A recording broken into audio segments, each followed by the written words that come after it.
All right, we're live. Let me check my microphone. I'm gonna listen to myself really quickly. All right, we're live. All right, it's working. Check my microphone.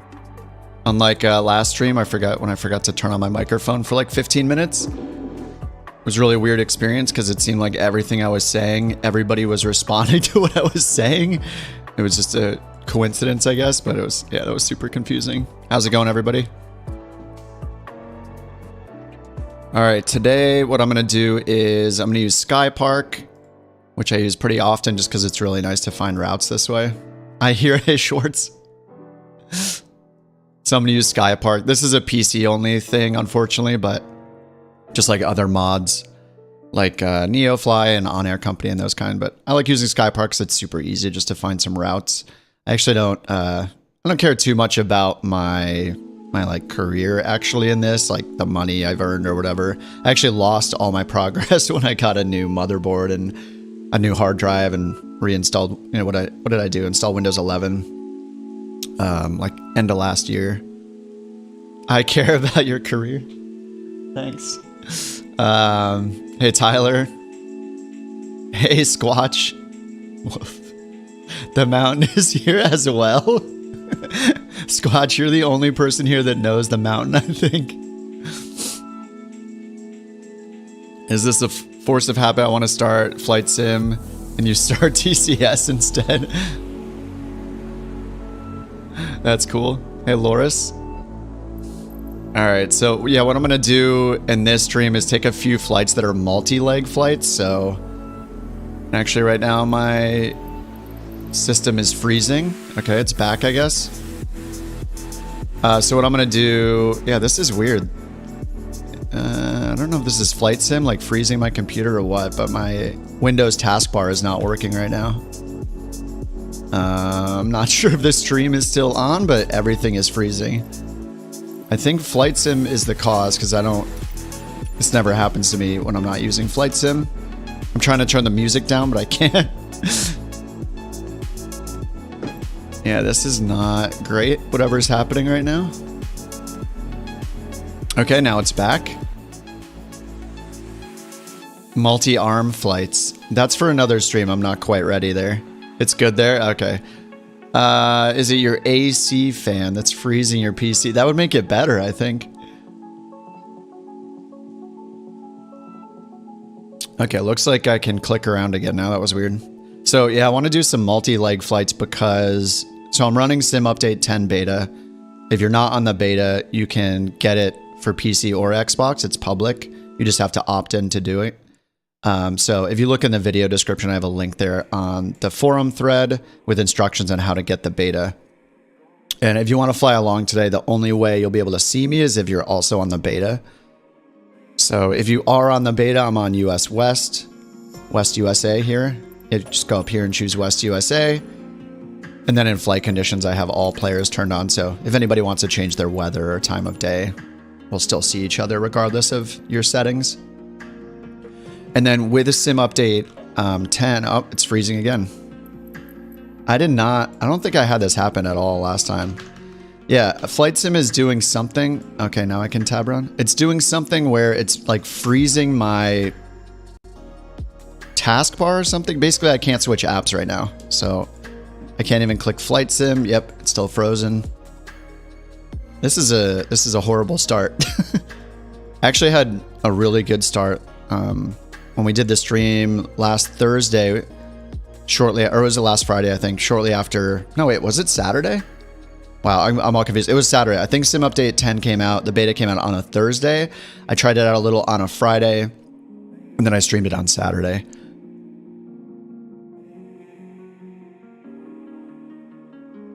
But yeah, everything is still frozen right now. Oh, now it's back. Oh my god. I hope this doesn't happen. Yeah, I might have to restart a few things here.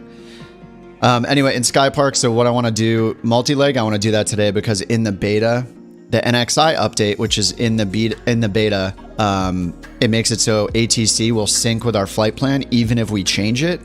So that's something I've had to like spell out in every video about the NXI and ATC is that if you change your flight plan or you want to do the planning and use ATC, you have to do it in the world map. But now with Sim Update 10, which comes out the end next month in August, you're able to change your flight plan during the flight. Like you can do all the programming on the ground yourself and request IFR clearance. You can change your destination or just change your route mid-flight and request just basically request a clearance again in the air.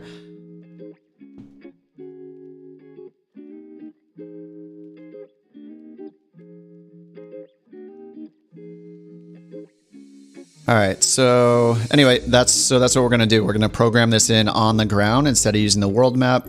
I've pretty much been locked into using the world map until now. So let's see, this one is it's a 3-stop. We'll make 3 hops, 508 nautical miles. So I'm gonna use the 208 Grand Caravan. That's available to everybody regardless of what version of the sim you have, just so we can go faster. And then, so it's 508 miles, 12,000 is our highest obstacle. Hopefully these are in the database. Sometimes I'll do a Skypark mission and it won't be in the database in Microsoft Flight Sim, so we'll see how this goes. Hopefully these are all there. I'll just check really quickly first to make sure that all these airports are in there. So KTRB is our first one. Tribune Airport. And I'm not going to do the flight planning here, so we're going to do everything inside the cockpit, inside the plane. So I'm not going to like choose an IFR route or anything. All we're going to do is pick our departure airport and a parking spot. But before we do that, I'm just going to look up the other ones. 08 Charlie Oscar. Okay, that's there. And if I click each one of these, I can see the name of it to confirm. All right, then we have Delta 17, which is Hawkins in Delta, Colorado. D17. Yep, there it is. And then our destination here, Uniform Tango 10, Cedar Valley in Utah. UT10. Okay, they're all in there. Cool. All right, so let's start at the start. So KTRB, put that back in here. So this is the Tribune Airport. Is this in Colorado? Tribune. Where is this? It doesn't say the city and state.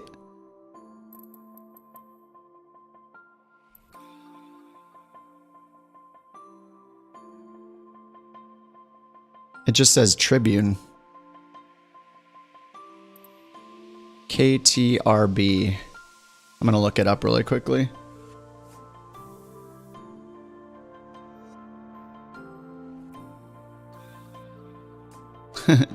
I type KTRB in Google and it comes up with Teterboro. KTEB. Oh no, this is Bing. That's why. Oh no. I'm using Edge for my flight sim stuff just to keep it separated from my personal stuff. That was a mistake. So let's see. Sky Vector Airports. KTRB. Huh. Why is it not in there? KTRB. Yeah, it doesn't find anything. All right. Maybe it's an airport that's since been closed. Anyway, I'm going to start at the small ramp. 2,500 feet of grass.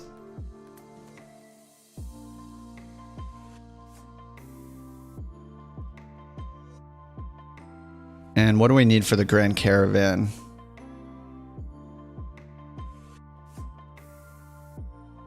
We need about 2,055 feet, 2,100 feet. So we just have a few feet, we have a few hundred feet shy, or we have a few hundred feet extra for our takeoff distance. So see how this goes. All right, so what I'm gonna do is just start right at parking. So this is the nice part about programming it in the cockpit. At least for this step, all you have to do is choose your departure airport, choose a parking spot, and then hit fly. And, you know, we'll get it started and we'll program the whole flight plan in. Now, I can't look up any information about this airport, so it doesn't seem to be a real airport anymore. But it's probably untowered, so in that case, once we take off and we contact some sort of center controller or somebody like the in the RTAC system, I guess, we would be able to request our clearance through them instead of here. Since this is untowered, there's no, no clearance will be given to us because there's no tower to give us the clearance. All right, and as far as my settings, let's see. I was playing a lot with DLSS last time.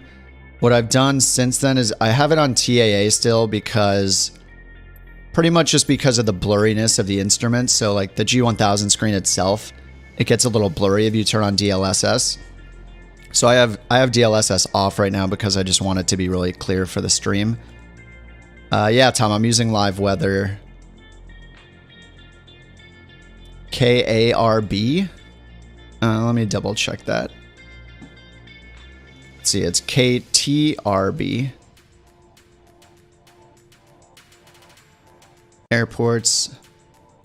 KTRB. Oh, no, it was... Okay, yeah, it was giving me the suggestion of KARB. Did you mean KARB? But I got KTRB in there, and I can't find anything. See, I'm not sure what happened. Maybe the airport got closed. All right, let's get this started with the checklists. I'll just do evaluation mode. Fuel selector. Both on. It's all good, Adam. I just wanted to check. I make mistakes all the time, so I definitely want to make sure ignition selectors. Norm. Make sure I typed it in right myself. Power lever. Idle. Prop RPM lever. Max RPM. All right, starting engine. Battery switch. On. Beacon. On. Avionics number 1 switch. On. Fuel boost. On. Starter. Start. On. Fuel condition lever. Low idle. Starter.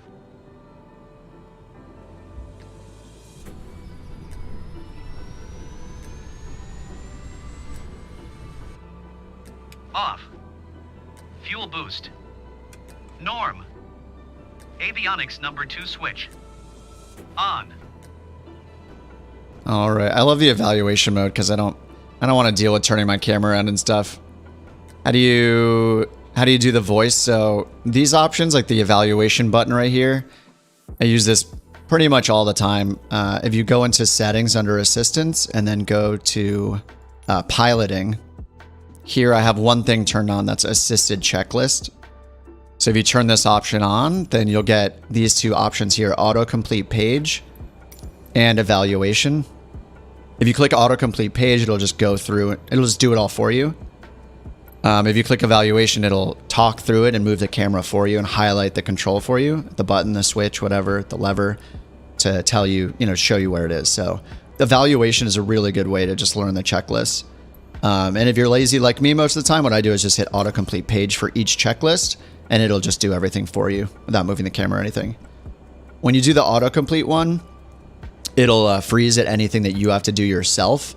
So in my case, parking brake is bound to a button on my throttle quadrant, so I have to switch that right now.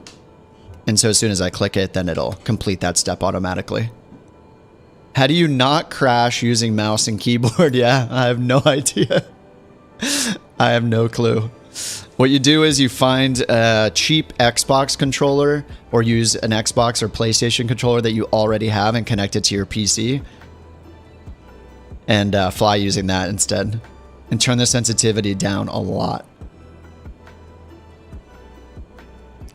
And in general, I mean, if I had to use an Xbox controller, I probably wouldn't hand fly too much either. So, I mean, a longer route, that's why I love all the autopilot stuff is, most people are not going to be able to sit down for like multiple hours and fly a whole flight by hand.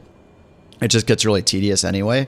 So, if you're doing chores around your house or whatever, you do the takeoff, you set your autopilot up, set your flight plan up. You can go do things around the house or whatever, and then come back and check on it periodically. And, if you're doing something more serious like VATSIM or, live human ATC, obviously you need to be sitting there the whole time for the most part. All right, so now that we're all started up here, what we're going to do is program in our first flight plan. Look, this, oh, it does show up here. There we go.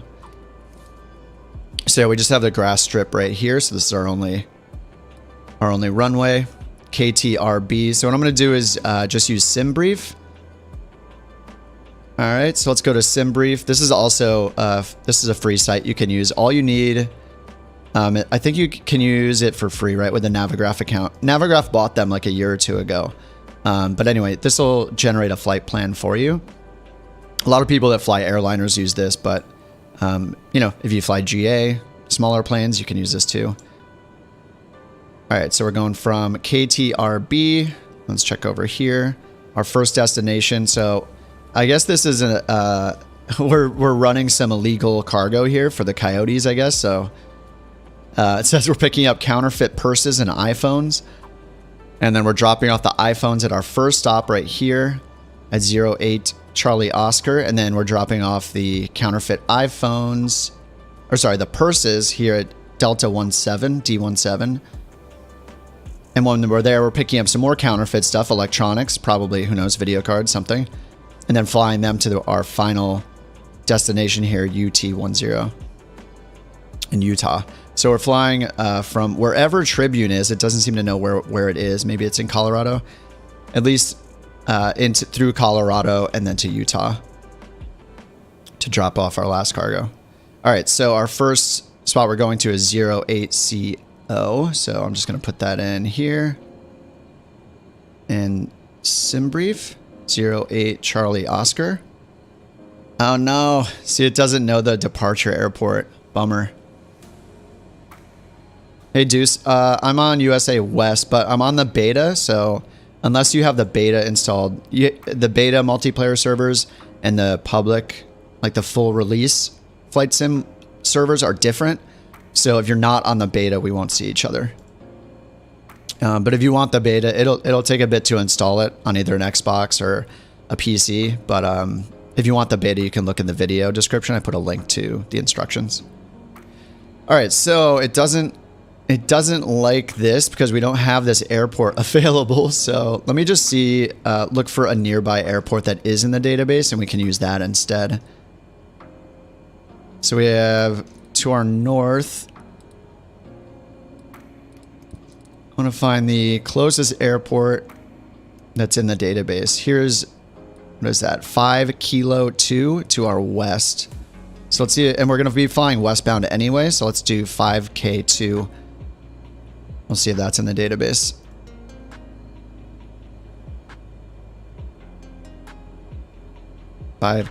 Whoops.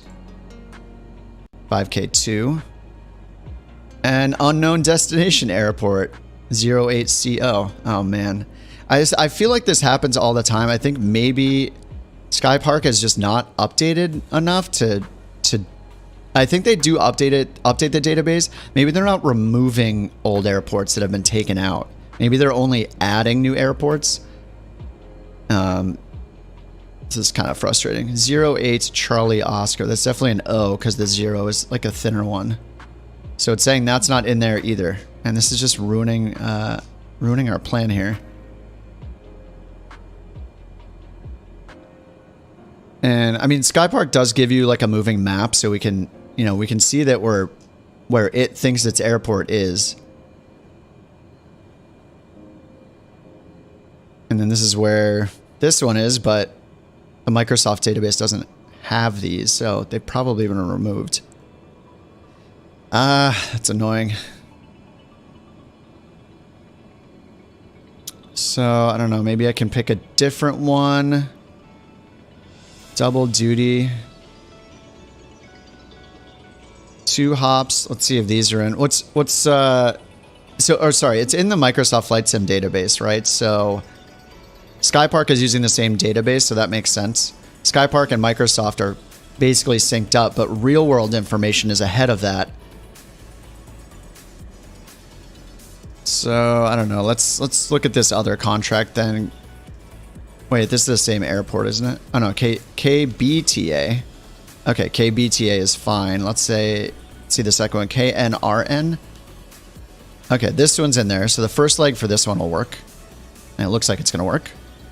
Certainly bring up SimBrief. Okay, so KNRN is in there. So this one will be fine. And then the last one is 0 Charlie Delta 5. 0CD5 is not in the database. This is not a great advertisement for Skypark, huh? I mean, I think we would have this problem in other in NeoFly and On Air as well. All right, this one has 3 stops. And the more stops, the more unlikely I am to get all of them right.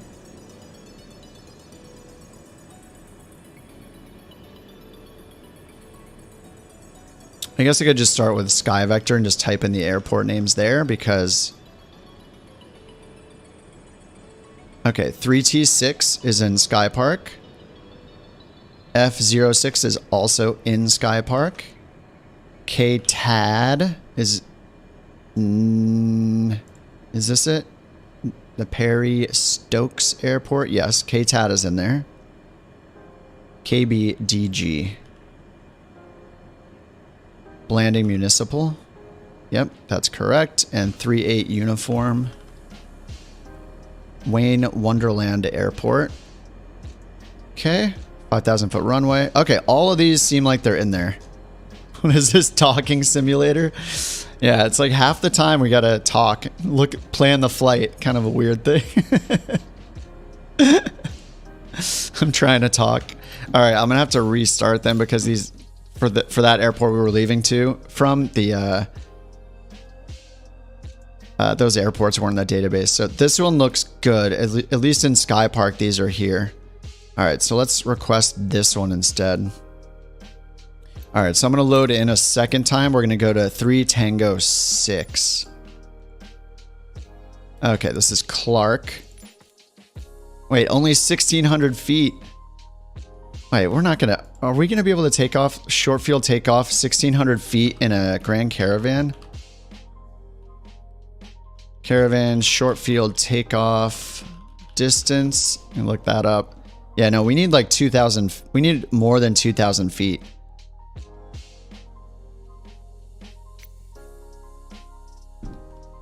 I guess this could call for the Kodiak, but I want people to be able to follow along. So that's also... Oh, do I have turboprop chosen? All right, this might be my fault. Let's see. Yeah, I have small GA. So if I choose turboprop, it probably won't. Yeah, it won't give us those airports. What's this? 3 hots and a cot? This is the one I tried already, right? Sorry guys, this can take time figuring out. Yeah, this is the one we tried where this airport 08CO is not available, so we can't do this one. Planning the flight is, I mean, this takes like longer than doing the flight some of the time. Especially when the databases are all mismatched like this, yeah, it can be a time sink. What do we got over here? Snake Eyes. All right, this one's a little shorter with 2 stops, so that's good. Maybe we can do a couple shorter ones. All right, let's try this. 40AZ. This is 2,600 feet, so that'll be fine. 33 or 5,700 feet and 2,200 feet. That's for our landing though, which will be okay instead of the takeoff. All right, so these are all within our limits here for the Grand Caravan. So yeah, that first one I had it chosen on piston, not just piston and turboprop. So it was giving me things that shorter runways that something like a 172 could take off on. All right, here we go again. Let me check these in the Sky Vector database. So we got 40AZ, Belay Ranch or whatever. Okay, so we're in Arizona. 03UT, that is AZ Minerals Corporation. Okay, that matches. And UT75, UT75, Mineral Canyon Strip Airport. Okay, in Utah. All right, those look good. You know, these legs might not even be long enough to be doing like a whole like IFR flight plan, but I just like doing it to have some good waypoints to fly through and stuff like that. All right, so let's try this one. 3rd time's a charm. Wish it was available for Xbox. Yeah, Andy, yeah. I mean, you could still get it. It wouldn't be able to connect to your sim or anything, but at least you would be able to find routes there. You know, use it as a kind of a route finder. But there are sites that do that too. So there's one called like worldtour.flights or something, and people submit flights that they think are cool for different reasons, and you can search that for like scenic flights or fly past you know, certain landmarks or certain historic routes or those kind of things. So that might be a place to check. Pretty sure it's called like World Tour flights or something like that. Okay, 40AZ. So let me go back to sim brief. We're gonna do 40AZ. No, why? Oh my god, why is this happening? I don't get it. 40AZ is in SkyVector. Here it is. But sim brief. Do I have my? Yeah, I have the current AirX cycle, so I have the current database. Ah, this is so frustrating.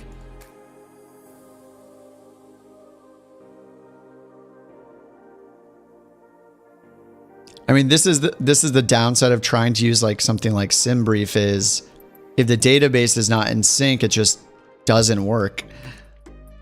Whereas if you do the flight plan, I'm not going to do this because I want to program it in from scratch. But if you do the flight planning from the world map, then, you know, anything you enter here, there's going to be, that's in the database. It's going to be, you know, you can use it because it's obviously here.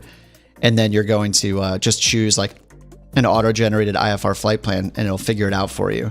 But with real world-ish stuff like SkyVector's real world, SimBrief is obviously just for the sim. But they just have different databases, so it just doesn't always match up. And the sim is freezing again. Trying to just keep talking to distract from the fact that the sim is frozen for like the 5th time today. Okay, it's back. It's weird. It's like once I click away from it, it kind of wakes up.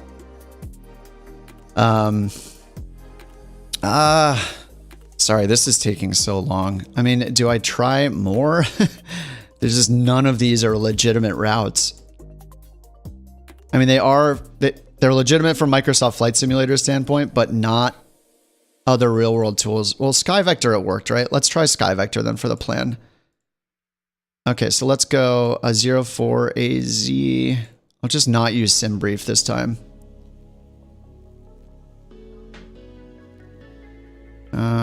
Where is it? Oh no, it was this one, right?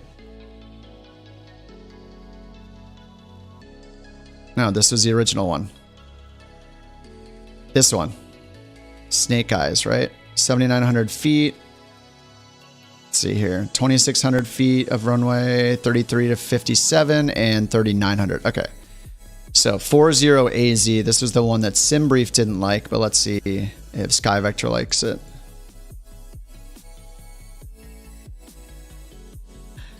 Uh, 40AZ. Okay, yeah. These are in SkyVector. They're just not in SimBrief.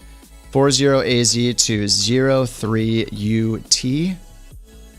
So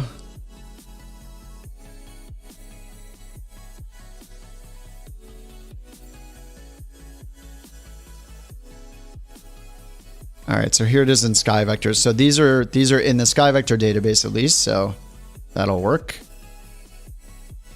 And then if we click routes, okay, there's a suggested route here too. All right, there we go. Oh, this will be a cool one. So we have several Victor Airways we're flying on to get there, so this will be cool.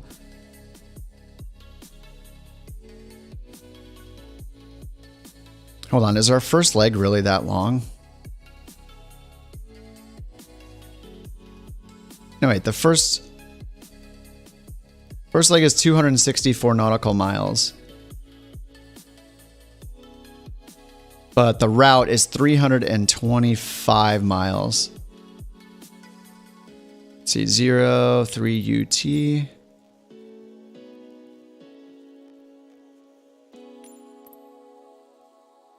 And 40AZ is our departure.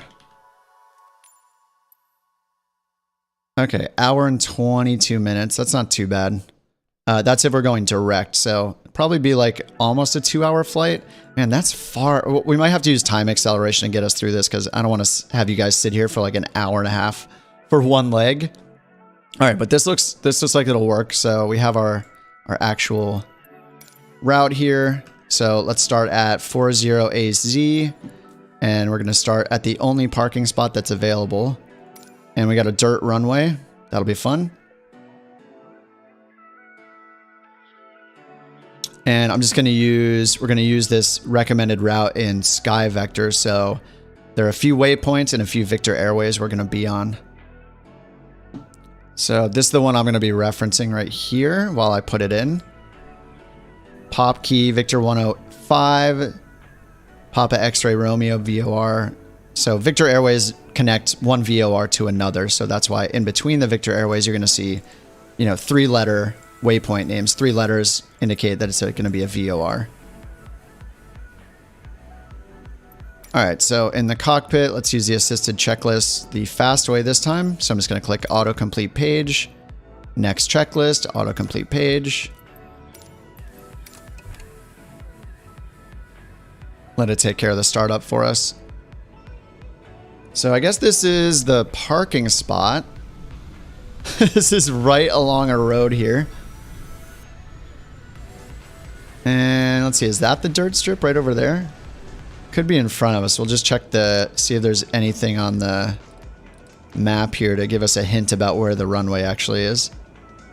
Sometimes I just have to pick a random spot and take off.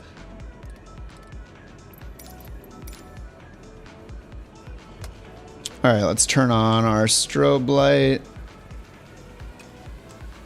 Taxi lights on. All right, parking brake is back on now. All right, so the map, we really don't have any information about this. It looks like it's to our east a little, maybe behind us. That's where the center of the airport is, so maybe the runway is over that direction. Or we can use the drone camera to kind of cheat here. Look for the strip. That is probably not it. That looks like a road. I mean, are we on the dirt strip? These look like roads. This might just be the dirt strip right here.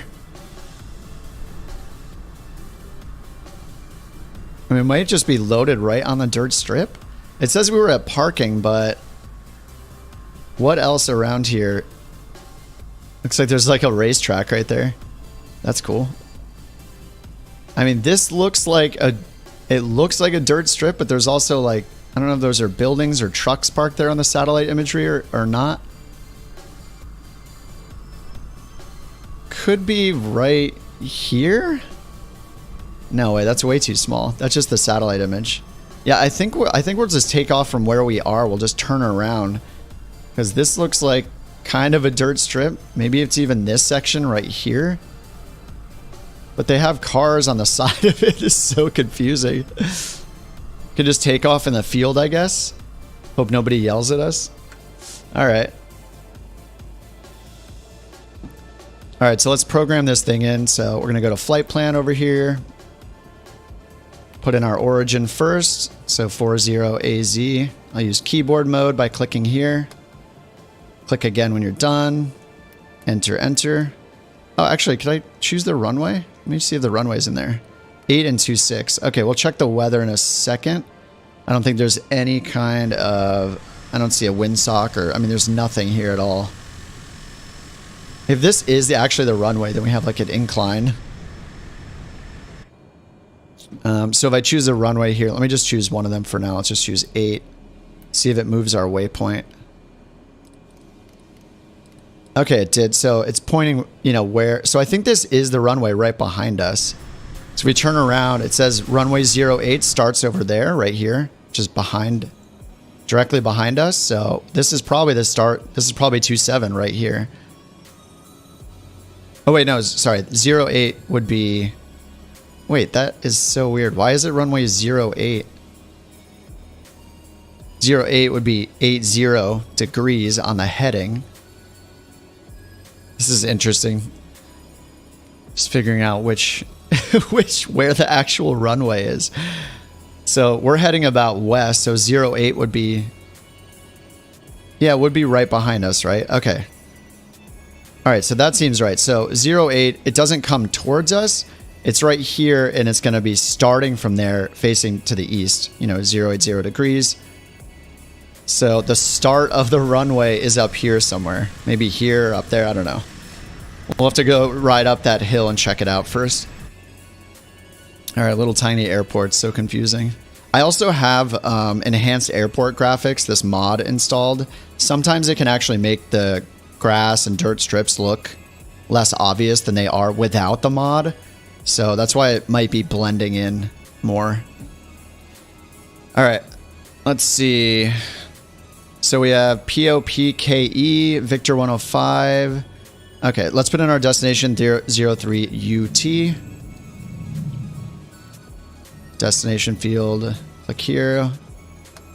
03 UT. No runway yet. And then our en route waypoints. So the first thing we're doing is going to POPKE, POPKE. Type that in, enter. And the next thing we're doing is joining the Victor 105. So I'm going to hit menu and choose load airway. We'll wait for the airways. Oh yeah, they're there. Victor 105, we wait for the exit. So our exit isn't POPKE. That's actually where we're entering. Our exit is going to be PXR. So that's in the flight plan. So it says V105 PXR. So that means we're going to join the Victor 105 and we're going to exit at PXR. So then we just hit load. All right, so that airway is in there. All right, now we're going to be on another airway, Victor 257 to GCN. So once again, we'll find the Victor 257. Wait for the exit waypoints to load. And PXR, so GCN is our exit. Look for GCN. These lists can get really long because it's every waypoint along the entire Victor airway. I probably passed by it. GCN. Oh, there we go. GCN. So here, this is the huge advantage of using this feature and loading an airway is that see all of these waypoints along the way from our entrance at PXR to our exit at GCN. We happen to be flying over every one of these waypoints along the way. So if we wanted to be totally accurate, you know, there can be slight turns, especially when we pass over like a VOR, like DRK right here is another VOR we're going to pass over. There could be slight variations in our route when we go from point to point to point. So instead of needing to put in every single one of these points, we just load the airway. We tell it where we're entering and where we're exiting. It knows we'll be on that airway. So it brings in all these waypoints automatically for us for our reference. So if we're talking to ATC or something and they say, you know, report back when report when you cross Casey or whatever. I mean, we're not going like transatlantic, but if they gave us any instructions related to any of these other waypoints, we'll have them for reference in our flight plan.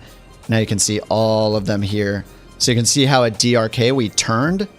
If we just put in a direct waypoint from GCN up here to PXR down here and drew a straight line, you can see we wouldn't be following this actual airway. We would just be in a direct line straight down. So that's why we would either put in these waypoints, the relevant ones for these turns that it's making, or we'd use the load airways feature and it would put these in for us automatically.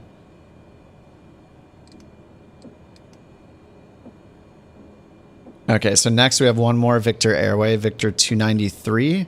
So we're doing menu, load airway, Victor 293 in the list. Wait for the exit waypoints to load. And our last one is PGA. There's PGA. Only a few waypoints there. Turn down and load that. All right, so now we have the whole flight plan in here. So if I zoom out, there's our flight plan. We're going to use some time acceleration to make this go by faster once we get up, just for the sake of time. But yeah, this is our first waypoint, POPKE. We join the Victor Airways, three different Victor Airways until we get up to our destination. So after PGA, we're direct to 03 Uniform Tango right here, which is our destination. All right, that's all good. So, I mean, we're at an untowered airport. So right now we can't file our IFR flight plan. I guess realistically we could like make a phone call and do it or something like that. But, you know, in the sim with Microsoft Flight Sim ATC, what we're going to do is wait till we're up and then it'll give us the nearest like center controller or something like that we can tune into, and then we can request, we can just do the IFR clearance once we're in the air already. So it's an untowered airport. So we just have the CTAF frequency, common traffic advisory frequency. So we just tell people what we're doing. So if they're around this airport, they know what's going on. All right. And then let's see if there's any weather available here. So if we highlight, if we highlight any airport in the list, it'll bring up a METAR if one is available. But here, this is blank at the bottom, so have no METAR, no weather available here. As an example, if I scroll all the way down, actually none of even our destination doesn't have its own, ATIS available. So what we can do, and let's use the new VFR map to do this. We'll just look for a nearby METAR, see if there's one close by. If you're running the beta, another new feature, I went over this last week, but the VFR map is clickable now, and it's also searchable at the top. You can type in any waypoint. So what you can do is just click around, and you can see in the sidebar here, it'll give us all the information we get in the Garmin. So we get, the name of the airport, the elevation, we get all the runway information, we'll get frequency information if there's any, and we'll also get a METAR if there's a METAR available. So let's just pick KLAV. No, we don't have, I'm just hunting for a METAR pretty much. See if there's one on our way. So over here, this is, I don't know, looks like the closest one. So the wind is calm down here. 10 miles visibility, clear. Altimeter 2982. We can set our altimeter as long as we know the elevation of the airport we're at, so we can set that ourselves. But as far as the wind, it looks like it's calm there. We don't have a windsock or anything at this airport to let us look at the wind. So I think we can, for now, just assume that it's calm. We can't stick our finger out the window or look at a windsock or feel the wind in any way, so we don't hear any wind either, so I'm just going to go with that it's calm in the sim.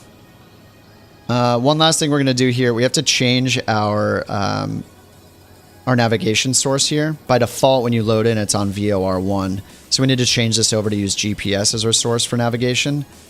So I just hit the CDI button a couple times to get to GPS. Now let's set our altimeter. We can do this just based on the airport elevation. We can look that up either, we can actually just look that up here on the VFR map. If I can find the airport.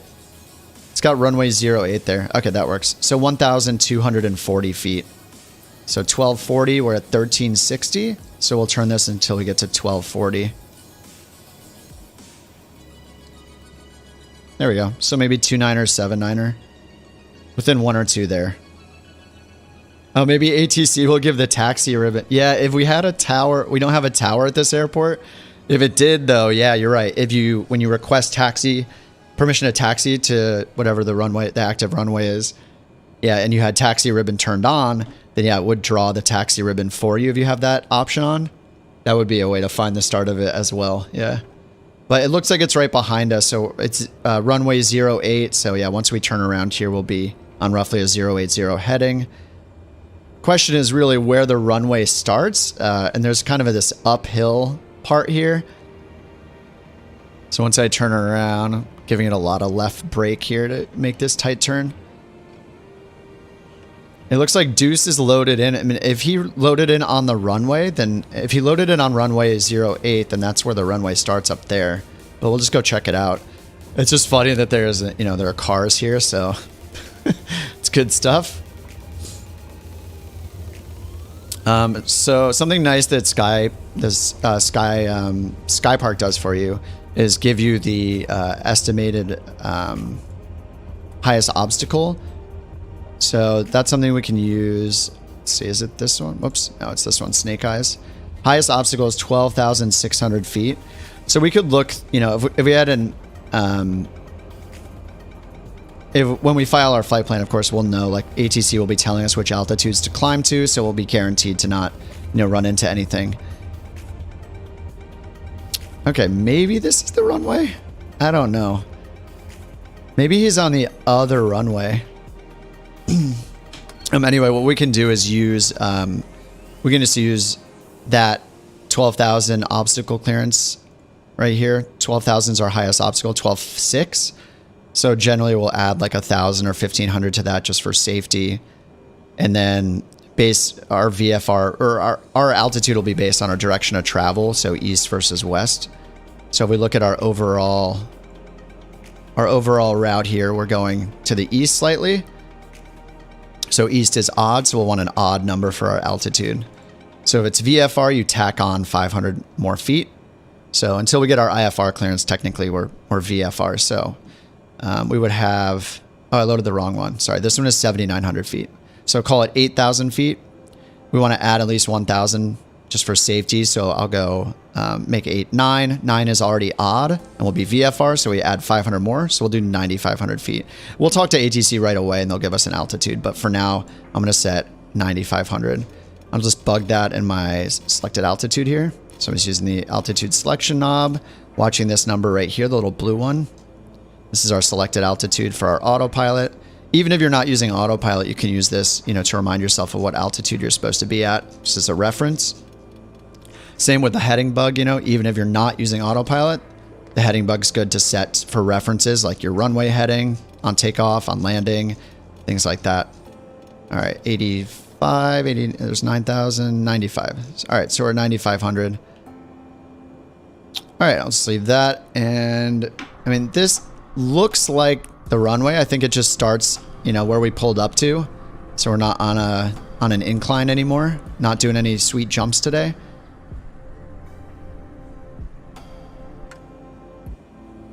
All right, let's check our flaps. We need one flap down for takeoff position. We have our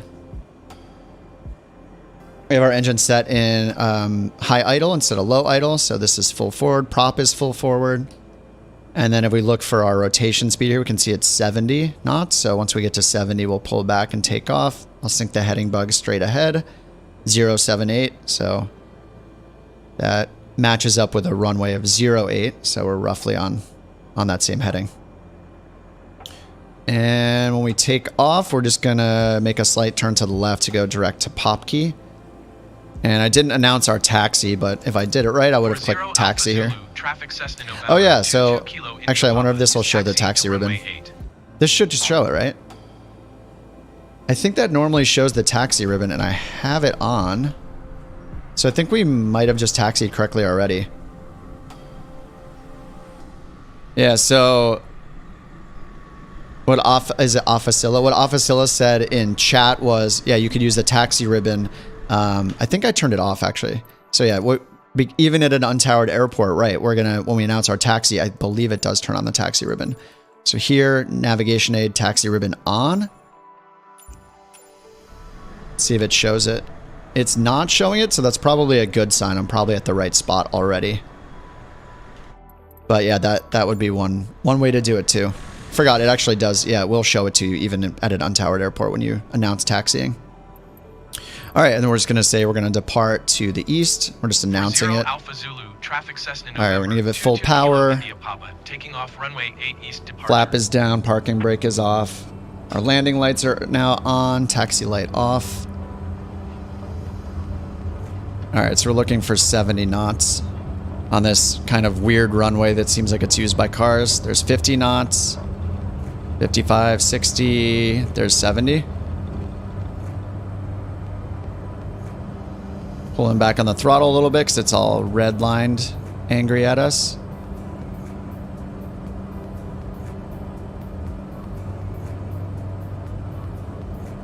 All right, we're out of the red.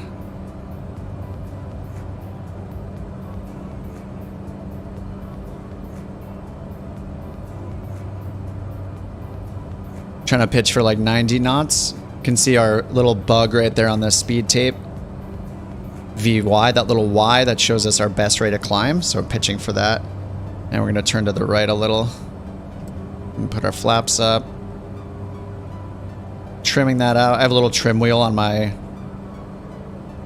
throttle quadrant, so I'm rolling that with my right hand right now, just trimming it out so I don't have to keep pulling back on the stick. Oh, oops, I took too much of a left. We need to go back. Need to go to the left here.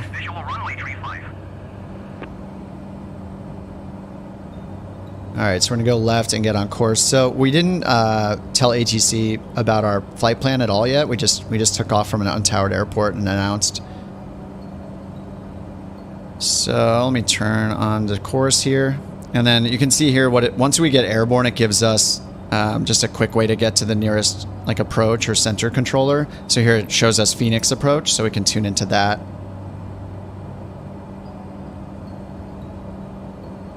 Huh, it's not giving us the ability to request an IFR or IFR clearance, which is not what I expected to happen. I tested this so many times last time too. We did a destination change and everything. All right, so I'm gonna turn on autopilot. So I just hit AP. Let's turn yaw damper on, and let's see, heading, sync to head, turn nav mode on. So once it's on course, it'll turn. It'll change from heading mode automatically to GPS or nav mode. And then we're just in pitch mode going up, but let's change that to flight level change. And it's set to 110 knots. That's fine. We have a little higher ground speed, so that's okay. So it's letting us request the Class B transition for the airspace, but I don't see... It's not allowing me to ask for an IFR clearance, which it was last time. Oh, I didn't load the goods, no. Rip. I always forget. I swear I'm the worst at using this because I always forget.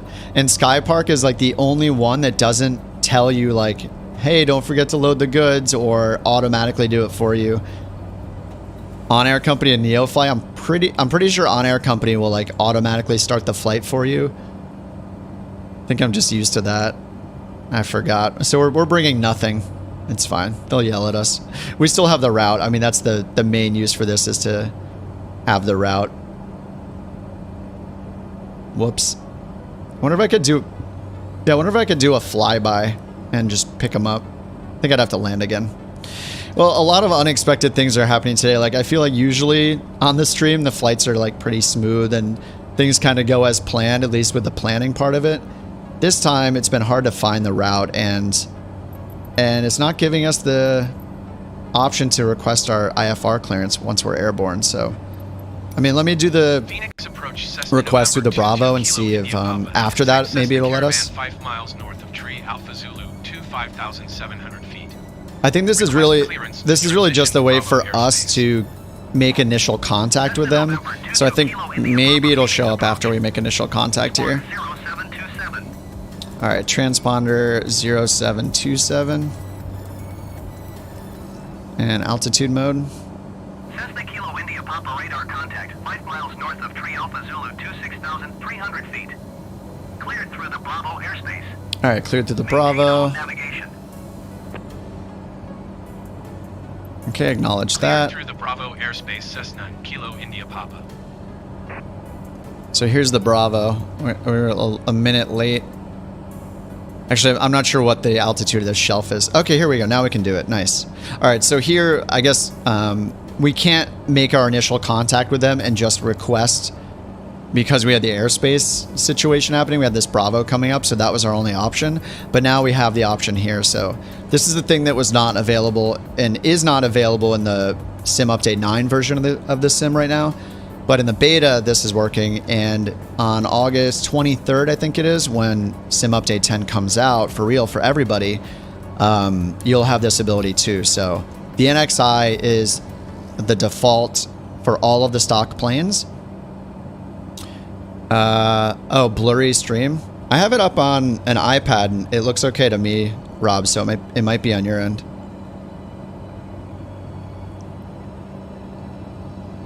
Let me double check my settings and make sure. Is it blurry for anybody else? I have it up on my iPad and it looks okay to me. So what you can do now is request the IFR clearance.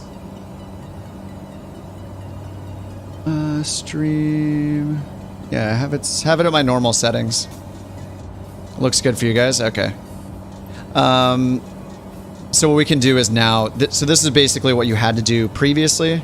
Was in the world's map, you had to do all the planning for IFR because you couldn't do this right here, which is request your IFR clearance for your instrument flight plan. So here, with our flight plan entered, we can now click this, and this will give us we'll get our clearance from ATC like we would have done automatically by using the world map. And this will also let you change your destination. You can change the flight plan and re-request it, and then this will basically sync up Microsoft Flight Sim ATC with, it'll basically sync it up with your flight plan. So it'll know where you're flying. And whenever you make changes, you can make the changes in your flight plan and then tell ATC that you've made changes. Clear for you guys? Okay.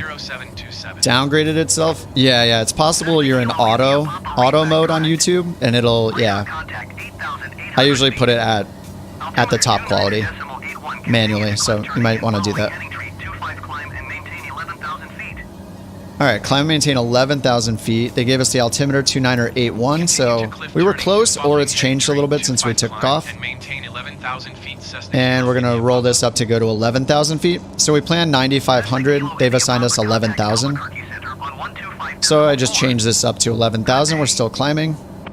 And now they're passing us off to Albuquerque Center, so we're going to acknowledge that. 125 decimal.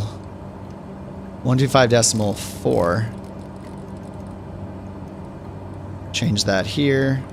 Contact them by pressing 1. Alright, so we're on the way. So we took off VFR, and then once we got up, we kind of forced to contact them about the Bravo airspace first, and then we were able to ask them for IFR clearance. So now we're IFR.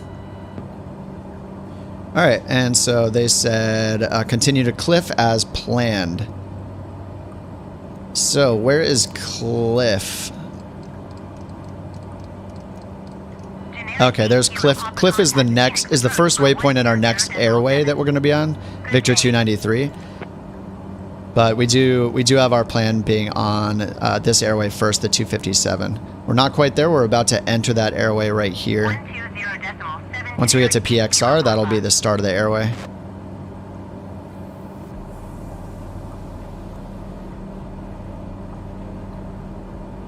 All right, cool. Thought I saw. Oh yeah, Deuce is still back there. Looks like maybe he's still on the ground. And there's another flight here. I don't know if that's a real world flight. It's a November 888 Kilo Papa. But there was another flight right below us recently. Something I did over the weekend, and actually during the week this week, was play with my settings quite a bit. I noticed the biggest thing that was messing up my frame rate. I know in the last stream some people commented and said like, whoa, your frame rate was really low. I think that was mostly because I was like loading in and out constantly, different airports, changing DLSS on and off. I think I just kind of messed it up. But the biggest change I've noticed is definitely the terrain level of detail. So I was running Ultra and then the terrain level of detail on 200, which is the default when you use the Ultra preset. If you lower terrain level of detail to 100, this is the default for everything else besides Ultra. This is like the #1 frame killer is terrain level of detail. So when I turn that down to 100, my frames just shot back up. Oh, Deuce, you're behind me? Oh, nice. Yep, I see you. Awesome. Yeah, we're also on the multiplayer. Since the multiplayer server is a beta server, we'll only be able to see people that are also running the beta right now. So once this is out and at the end of next month, we'll all be back on the same servers. All right, so we're at 134 knots, ground speed 174. Our wind, we have a little bit of a tailwind and a crosswind from the right.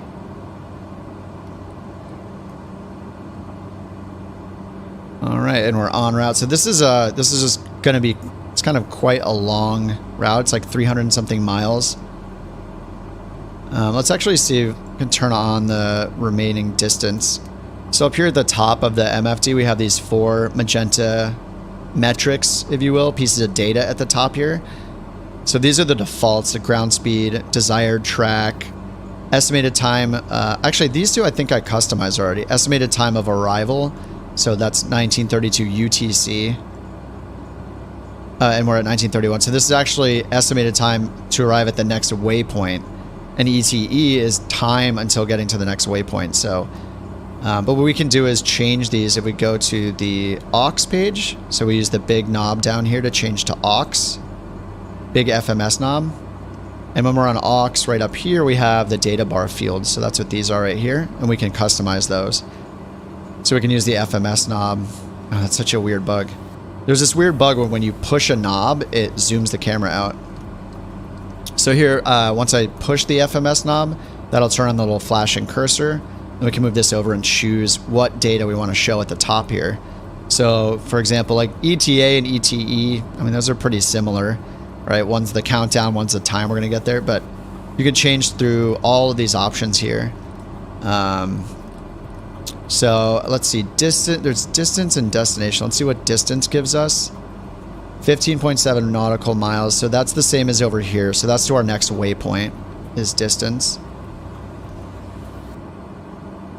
And then there we go. DTG, that's distance to go, I think. So total distance remaining, 299 miles.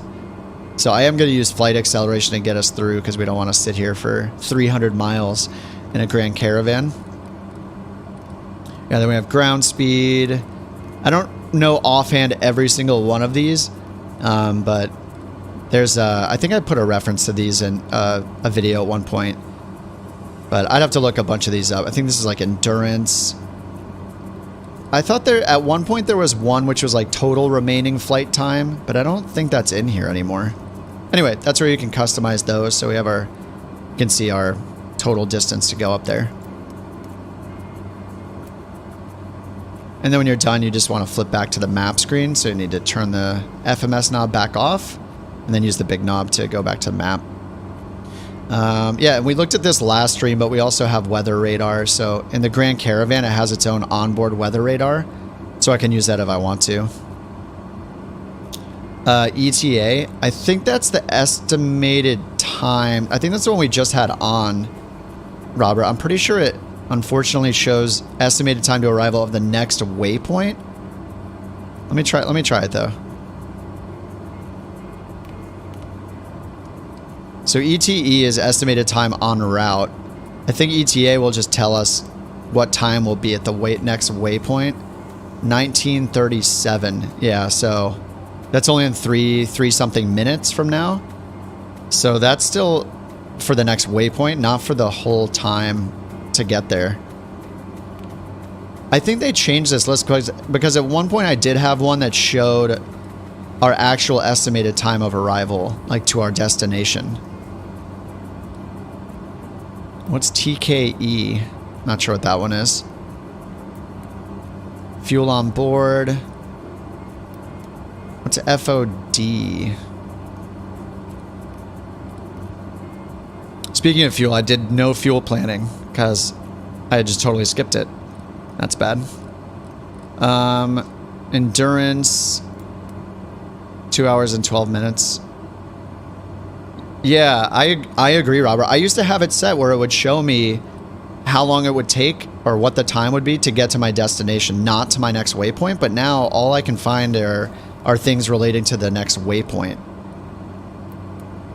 And this one, destination, is always blank. This is distance to next waypoint. This is full distance to go. Yeah, it's kind of weird. I'm not sure. FOD, fuel over destination. Oh, so that's an estimate of how much fuel we'll have once we arrive at our destination? Or basically our reserve. GS LDG. Oh, is that my landing time? Maybe LDG is the landing time. Because 1935, 2112. So that gives us like an hour, 45 minutes or so. 280. That seems about right. That's UTC. Yeah. That might be LDG, might be, I assume that's landing time. So that's kind of useful. At least you can see, you know, see how many hours it will save by using using time acceleration in this.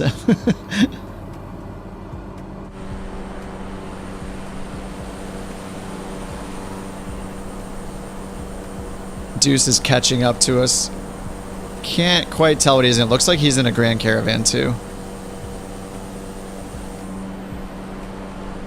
I did pull back the throttle a little bit. We're running at like 90-ish%.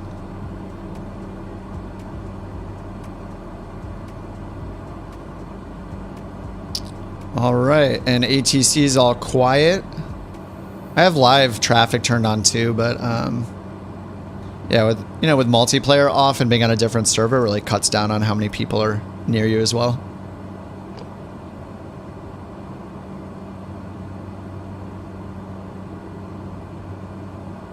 All right, so we got a ways to go here. Yeah, I see a bunch of traffic in front of us though. There's actually a lot of traffic around us. So it's mostly going to be live traffic, like real world flights. And what's weird is I thought normally those show up on the nameplates, but I don't see them. I only see, oh, there it is. Okay.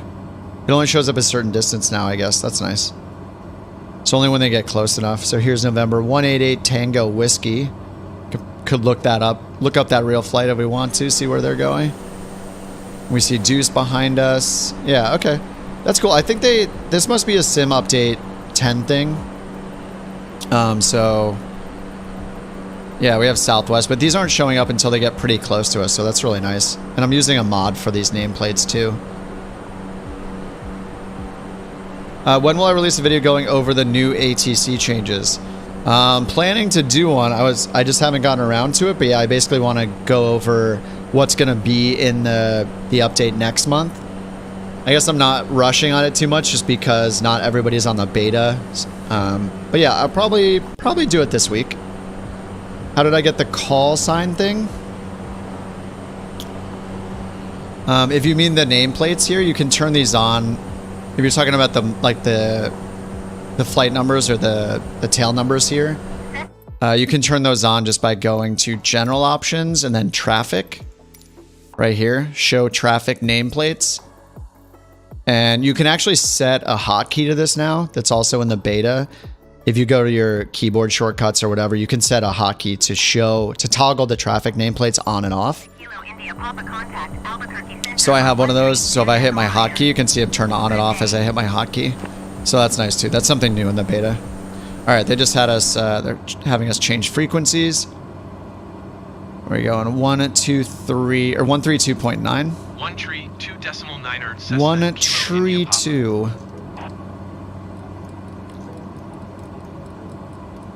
132.9er. Swap it, and then I have my trigger finger on my stick. You could do this on your yoke or whatever too. Is assign a button to ATC response number 1. So you can see this is response number 1 is usually the one you're going to use. So without even opening the ATC window, I just switch the frequency here. I'll wait for them to stop talking. Oh, we have a traffic alert. Just because Deuce is in front of us, so we can see this yellow proximity warning go on here.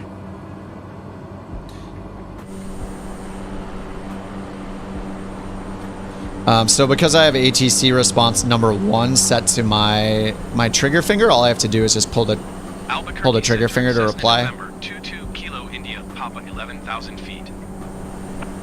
Cessna November 22 Kilo India Papa Albuquerque Center altimeter 29.74. Continue to cliff as All right, 29.74. Let's update that. Autopilot's on, so when you change, because I'm in altitude hold mode here at 11,000, whenever I change the altimeter setting, of course that affects our altitude here. So it'll start a climb or a descent, so I usually just tick it once or twice, slowly. Other players show up on the display. Yeah, I think, yeah, that must be new, right? Because I think how it was before is only live traffic showed on the display. But yeah, it's funny because this surprised me last week when I was streaming because a couple people were flying along, or one person or whatever on the beta server, like Deuces, and I was like surprised to see this because I haven't seen it. Except for certain cases where like I'll be on final and an AI aircraft or like the live traffic AI ones would be, they would be landing at the same time. If you land at a busy airport, it doesn't separate you. So, yeah, I guess that's something else that's working now too. Oh, 12845. All right, I'm gonna hit my shortcut. 45 for Cessna Kilo India Papa. All right, and let's switch over right here. We'll wait a few seconds to make sure we don't step on anybody if they're in the middle of chatting with each other. All right, now I'll hit the trigger again. Albuquerque Center, Cessna November. Just changing us a lot because all these different airspaces we're flying through, I guess. Maybe not super realistic, but... Alright, 2975. Update that. There we go. 2975 and go to... It's saying to go to Cliff, proceed to Cliff as planned. That's really where our next Victor Airway starts, but we're fine for now. We have a series of other waypoints we happen to be flying over.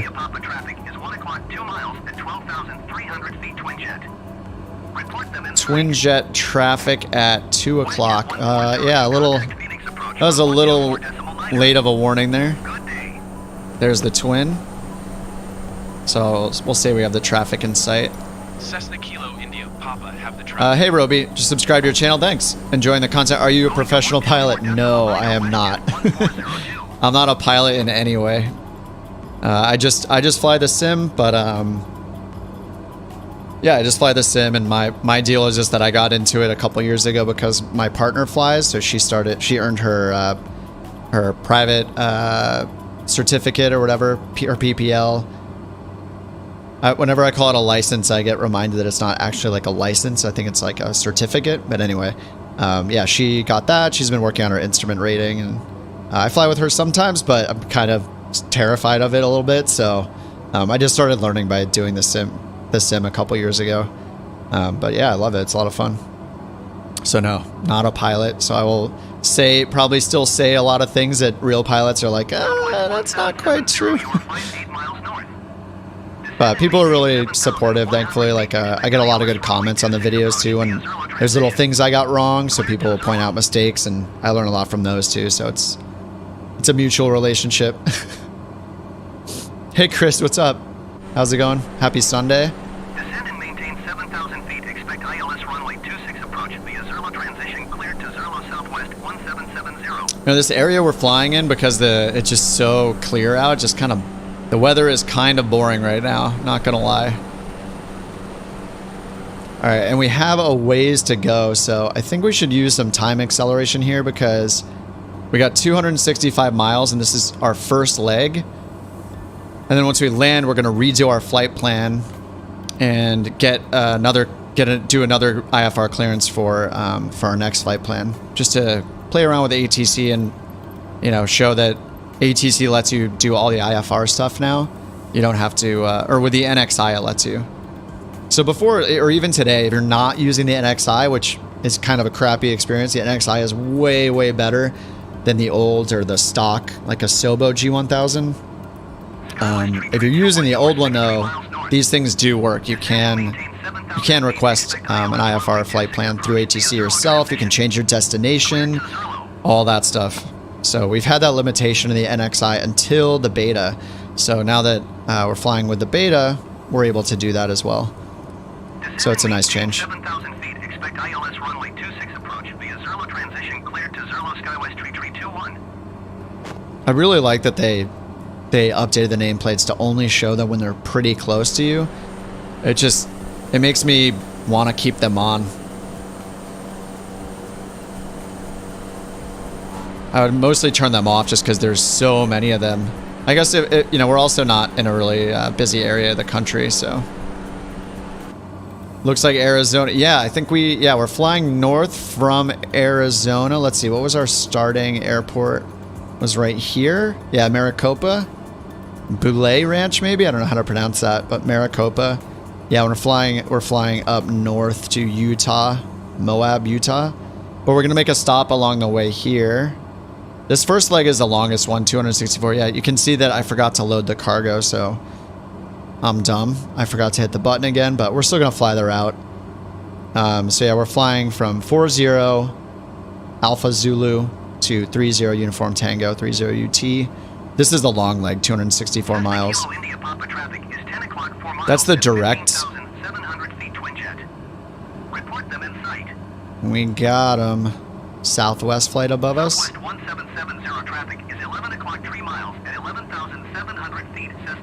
See them over here on our map too. They're pretty high. They're 4,500 feet above us. And then right behind us, we got Deuce following along. Southwest 1770 have the traffic. Looks like we got somebody above us, 5,500 feet above us on the same airway.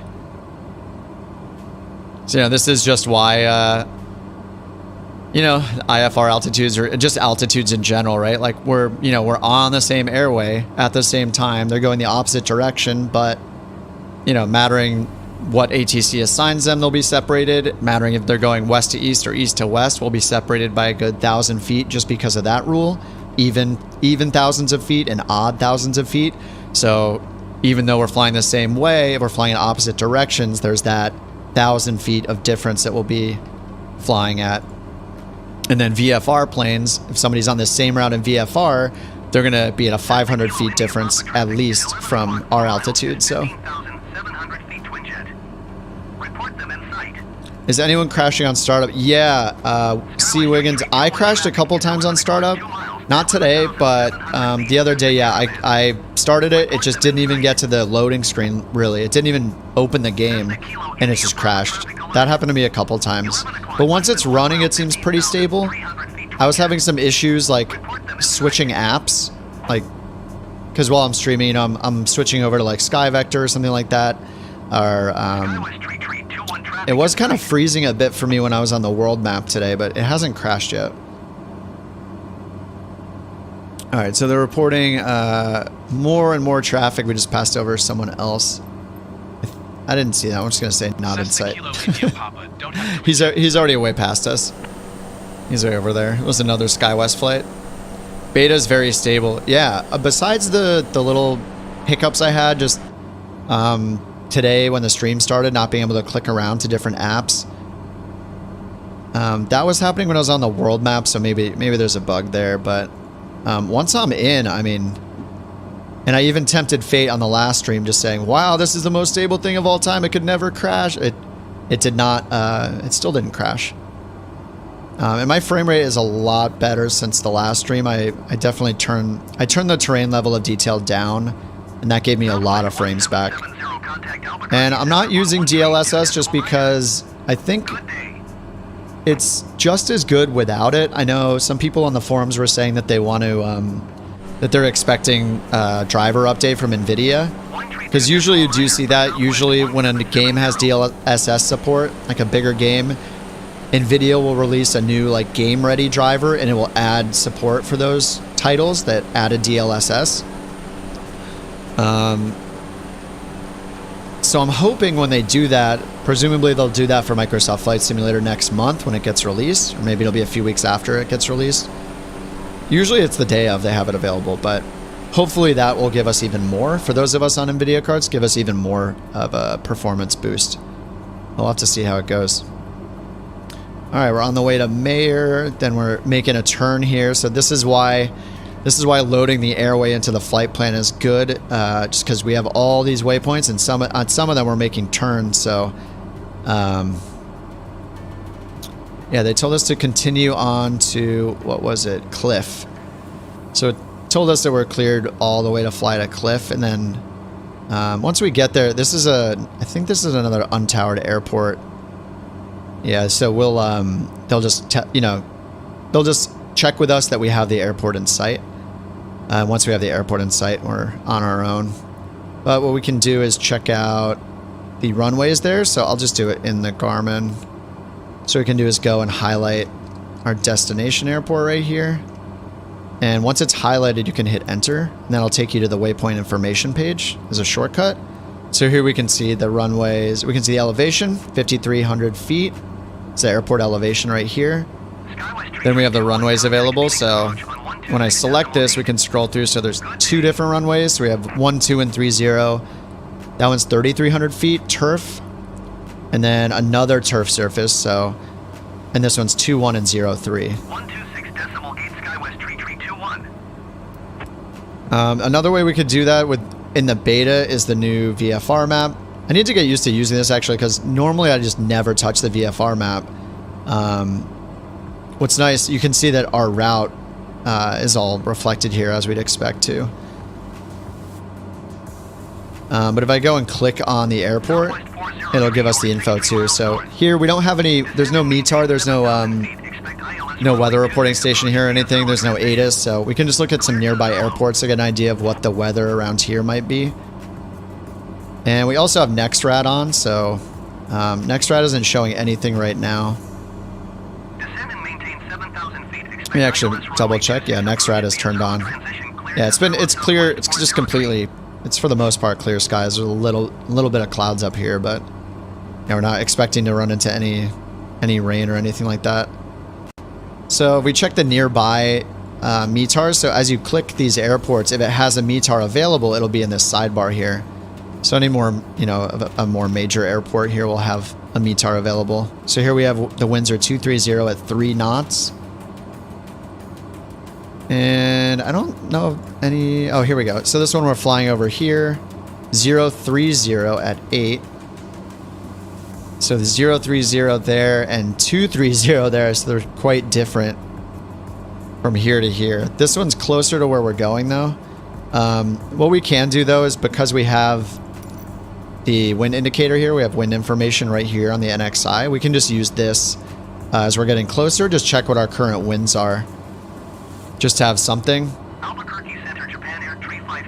And if there's a windsock installed at the airport, if it's big enough to have a windsock near the runway, I guess not all of them do, like our departure didn't have a windsock.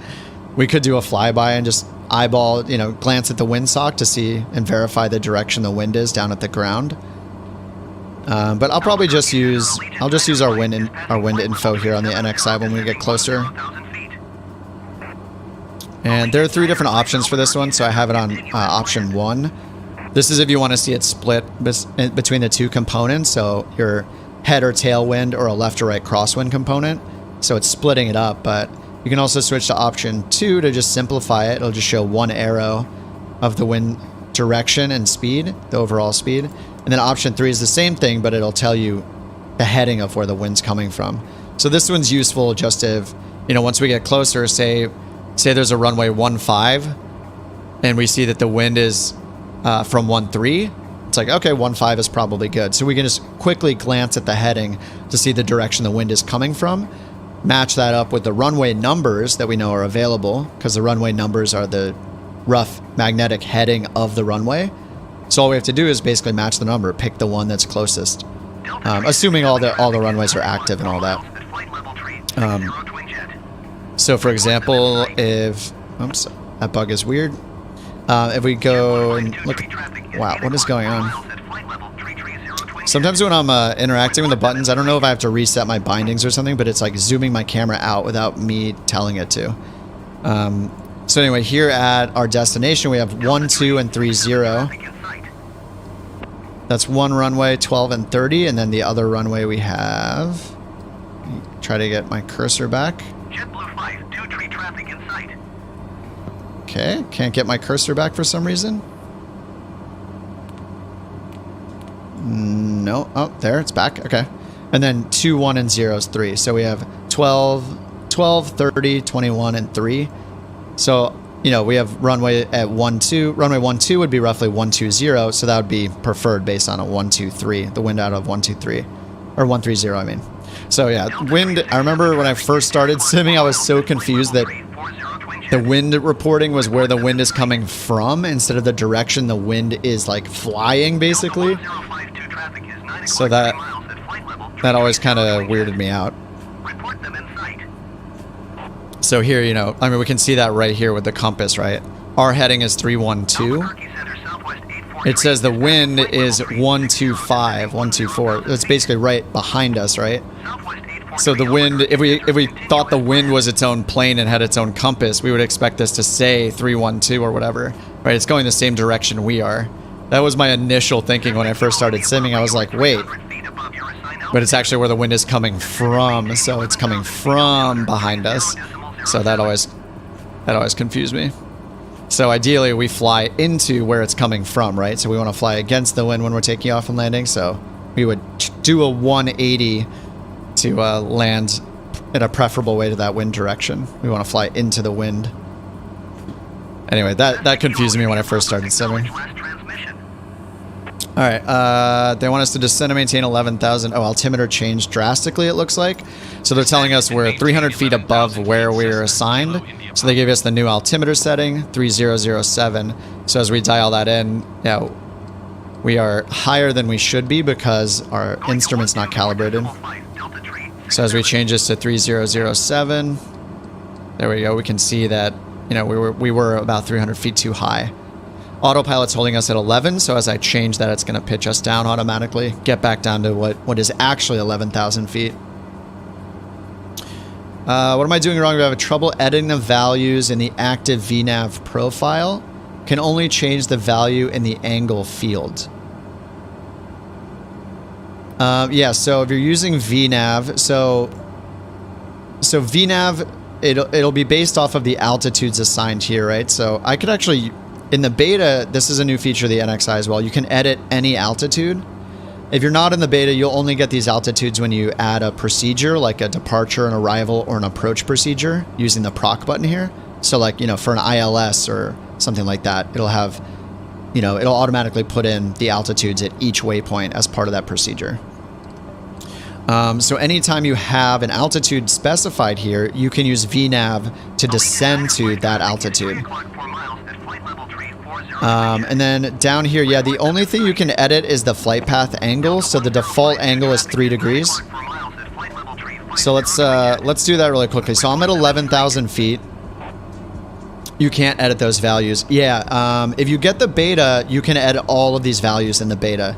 So, and if you don't, then in about 4 weeks, 5 weeks from now, that'll be out for real. It'll be out of beta and be public. The full release will be out. But yeah, I don't know. You know, with any beta, your experience might be different, but if you have the time to download it, you could set it up and download the beta and try it out. If it doesn't work out for you, you can always revert back to the regular version. It'll just take some time to do it.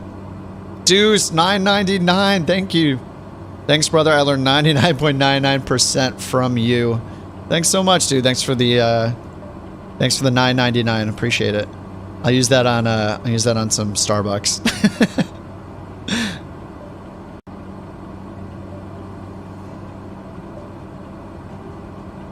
He's on the flight and throwing money at me. How could I not like him now?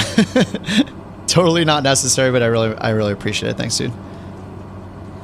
So let me demonstrate the VNAV stuff really quickly. So ATC will yell at us for descending or something, but that's fine. So we're at 11,000 right now, and you know, with VNAV, VNAV will calculate a descent for you, and you can use autopilot to fly that in VNAV mode, and it'll calculate it based on a specific flight path angle, so our angle of descent. The default angle is 3 degrees. So we're about to get to DRK, and then our next one here is IRADI or IRADI. So what I'm going to do is I'm going to designate or enter a VNAV altitude for that next waypoint. So this is in the beta. You can do this on any waypoint in the beta. Just so say for some reason we want to be at 10,000 feet at IRADI, and you know, you could get ATC could tell you something like that. Like they could say, you know, cross over this waypoint at or above this altitude, or be at this altitude at your next waypoint. So what we could do is use the inner knob here to reveal the numbers, and then we can change it to our desired altitude at that waypoint. So I'm going to put in 10,000 and hit enter. And you can see immediately right down here and on the map, we have a TOD, so top of descent. So what it's doing is based on a 3 degree angle of descent, which is right here, and we can change this. At 3 degrees, if we want to descend at a 3 degree angle, we'll need to start our descent in 2 minutes, and that'll make it so when we are descending at a 3 degree angle, that we will reach our desired altitude here, 10,000 feet, right when we get to that waypoint. So it's saying right here is where we'll start descending, and we will reach 10,000 feet right when we're crossing over IRADI, or IRODI, however you want to say that. So what I could do is now, if I change this, say we want to go down to 9,000 feet, it's going to take longer amount of time, right, to descend more, to go down more, to lower our altitude by more. So if I change this to 9,000 and hit enter, it's going to recalculate our top of descent. You can see it's closer to us, right? So we need more time to descend at the same angle. Now, if I go all the way down to this area, I can actually get down there by hitting this button, VNAV profile. 3 degrees is the normal, just kind of standard angle of descent or flight path angle. If I change that, it's also going to change our top of descent. So if I change it to something more steep, if I change it to 5 degrees, I think the maximum is 6. Yeah, 6 degrees. If I change it to 6 degrees, it's pushed the top of descent out further, right? So we're going to lose 2,000 feet, but we're going to do it much more steep angle of descent. So we're going to be descending faster, and therefore it requires less time. So our top of descent's in 1 minute and 11 seconds. The third thing we can do is use VNAV direct right down here. And what this will do is when we choose a waypoint that has a VNAV altitude, I can say, hey VNAV, I want to descend right now to this waypoint. I just want to start my descent right now. That's what VNAV direct does. So if I hit VNAV direct and hit OK, it's going to calculate my flight path angle. It's not doing it. Wait, why didn't it do it? VNAV direct, activate. Oh, maybe it just is doing 6. Let me change it to, I'm going to clear this real quick. We'll do the next waypoint instead. So I'm going to clear this one just by hitting clear, hit OK. That removes the VNAV altitude. Let's just choose the next one. So the next one I'm going to do, let's do 8,000 feet. All right, so now we're 2 waypoints ahead. I said 8,000 feet. So what we're going to do now is do VNAV direct to this waypoint. Let's see if this works. VNAV direct, activate. Now it's recalculating it. There we go. 5.3. No, that's not right, is it? Maybe we got a bug here. Let's see where we are right now. But basically, I think it's getting confused because we have to pass this waypoint first. Once we pass this waypoint, I'll do it again. But what it's going to do is VNAV direct will figure out if we start descending now, what is our flight path angle to consistently have this angle of descent to get to that waypoint at that altitude. So it'll calculate the flight path angle for us based on right now to get to that. Oh, it's because it's so close, right? Yeah, it's because it's right here. So it's saying, no, it actually worked correctly, sorry. Getting a little distracted by the ATC. So it did tell us to descend right away at a steep angle, right? 5.3 degrees. If we want to get down, this waypoint is just so close. That's why these waypoints are right next to each other. So let me do it a third time here. I'll clear this VNAV altitude. Let's do the next waypoint. Casey is a bit further. 8,000 feet. Okay, so here we go. So yeah, we're crossing over iRoadie, then File or Pile, however you want to say that one. And then we have our top of descent here, and then Casey. All right, so I gave it a little more space. So here, Casey, 8,000 feet. We're saying we want to be at 8,000. We're at 11 right now. It's saying our top of descent for a 3-degree flight path angle is 5 minutes from now. If we hit VNAV direct, we're going to say, hey, I want to start descending right away. I don't want to wait 5 minutes to descend. So, of course, our flight path angle will be lower than 3 degrees. It'll be much more shallow. It'll be like 1 or something. So we'll let it calculate that for us. So I'll do VNAV direct, activate, 1.3 degrees, and it says top of descent is now in 20 seconds. So if I wanted to actually do that, I would first change my selected altitude, changing it down to 8,000 feet. So right here it's at 8,000, and I'll hit VNAV. So now, oh, it just armed because we just hit top of descent. So now it's going to go down to 8,000 feet smoothly, just a consistent flight path angle of 1.3 degrees. So, you know, the standard is to do 3 degrees, but this will be a really shallow descent. 1.3 degrees, really slowly descending, but it's calculated that, so we will cross Casey at 8,000 feet that we specified here. So they're yelling at us now, so I'm going to clear this, and we're going to go over here and switch back up to 11,000 feet. Anyway, that's how the nice thing about VNAV. All right, so let's climb back up to 11,000. Emil says, is it possible to set X nautical miles before or after a waypoint in the real thing? Oh, that's a good question. I would have to look at the manual. I believe there is a way to do that. I think there's also like a cross-track setting you can change as well. So if you want to, say you're going to fly into pattern altitude at an airport, you don't want to fly directly to the airport, right? You want to get to a traffic pattern, say a mile and a half parallel to the airport. I know. I think the offset is a thing. I don't know about. Yeah, the offset is a thing that's not programmed in yet. I don't know about finishing the descent earlier. You know, being able to get down to the altitude like 5 miles before the waypoint. I do know that in the Garmin 530 and the 430, those two devices, they have, you know, they're less sophisticated than this. They're not a giant display with a moving map and all that. Or they do have a moving map, but anyway, they're much smaller, compact units, the 530 and the 430. The VNAV page on those will let you do VNAV planning. And on that, you can actually put in how many miles before a waypoint you want to get to the altitude you're putting in. So it's like a little calculator. But I don't know about that functionality in the NXI yet. If they add it, then I'll learn about it. Yeah, I would have to go look at the manual to figure that out. I mean, hopefully that is a thing they do later. Something you can do now is with VNAV like this, you can actually use VNAV for your destination airport as well. So if I was flying VFR and I'm not doing an instrument approach, actually in this case, we have an IFR flight plan, but we're not going to be doing an instrument approach. I don't even think there are any instrument approaches here, right? There are only visual approaches. The visual approaches are calculated by the Garmin itself, just based on the airport elevation. So these are available at every runway in the entire world. They're covered by the Garmin. So there are no actual instrument approaches though. These are just visual approaches to get you lined up vaguely with the runway. They don't give you obstacle clearance guarantees or anything like that.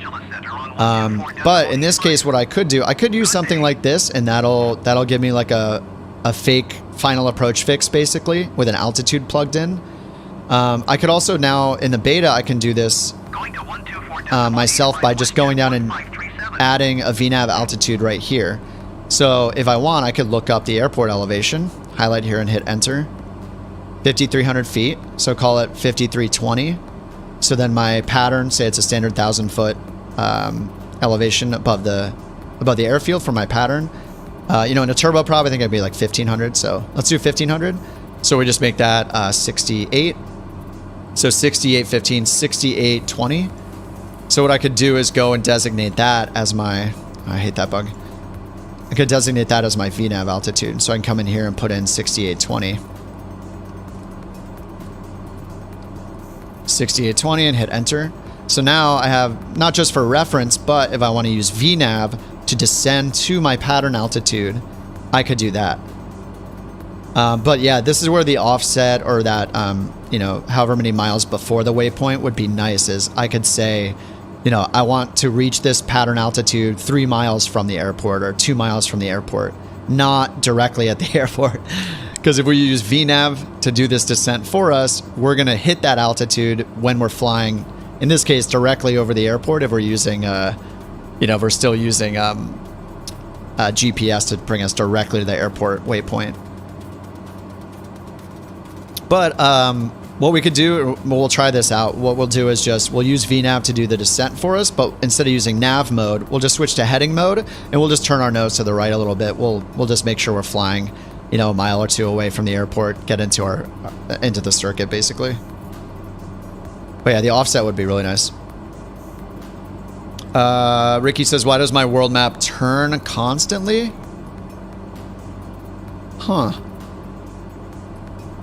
I'm not sure. I haven't had that happen to me. It almost sounds like a button is held down by accident or something. Try unplugging like your yoke, your stick, your rudder pedals, you're disconnecting your controller. I mean, if you're on Xbox, you don't have that luxury, I guess, of disconnecting your controller. It sounds like maybe it's being caused by one of your peripherals, one of your controllers. So I would troubleshoot by just unplugging each one and figuring it out, seeing if that helps. Hey Phil, what's up? Good morning from Australia. Oh, good morning. It is it's 1 p.m. here in California. Good morning. Just want to say I find your videos very useful for your flight sim. Awesome. Glad they're helpful. And thanks for tuning in.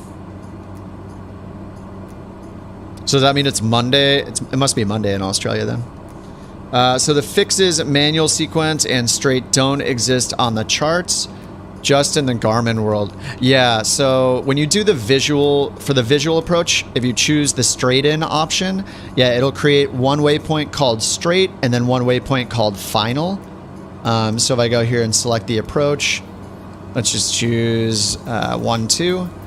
So you can see it's adding a few waypoints for us. Straight will just be basically the initial approach fix, you know, if you want to think of it that way. And then final, but it'll go to the straight waypoint. It'll turn to aim at the final waypoint, which is your final approach fix. So between these two, this will line you up with the runway. And then it puts in a missed approach point, runway 12, just where pretty much where the threshold of the runway is, or 1 mile off the threshold. And then the manual sequence, I'm not quite sure why this is here. I think it maybe is just for, this is still the runway heading. I think this is if you decide to go missed and abort the landing. It's giving you another waypoint to fly to maintain runway heading while you figure out what you're going to do after you go missed. Don't quote me on that, but that would be my assumption why this manual sequence is here. So, I mean, they're all on the exact same heading, 118, so that'll be the runway heading for runway 12. So yeah, it looks like it's just there in case you go missed. Because generally when you go missed, you tend to fly the runway heading until you're, fly the runway heading while you're climbing and then make a turn of some sort. Since there's no actual procedure here, you would just be in contact with ATC or something while you figure it out, or you just self-announce and go back into the pattern, something like that. But yeah, the visual approaches are awesome. I mean, they're super helpful. If you don't want to use OBS mode or anything like that, and you want to be lined up with the runway, yeah, the visual approaches are really cool. Kilo India Papa contact Los Angeles Center on 124.85. Good day. All right, I said we would do time acceleration. I haven't done it yet, but we still have 177 miles left. Oh, I ignored ATC. They're handing us off here to another Los Angeles Center. We're flying in Arizona, and they're passing us off to Los Angeles Center. Is that normal? I have to look at the, what is it, the ARTCC maps? Oh yeah, Los Angeles. Okay, yeah, because we're on the west side there. Yeah, it looks like parts of Arizona are covered by Los Angeles air traffic control instead of Albuquerque. So where we're flying, we're in the Los Angeles area still. That's cool. All right, let's contact Los Angeles Center. Cessna November 22 Kilo India Papa 11,000 feet. Cessna November 22 Kilo India Papa Los Angeles Center. All right, 2985. And continue to Bysop, which is where we're heading. Cool, Bysop.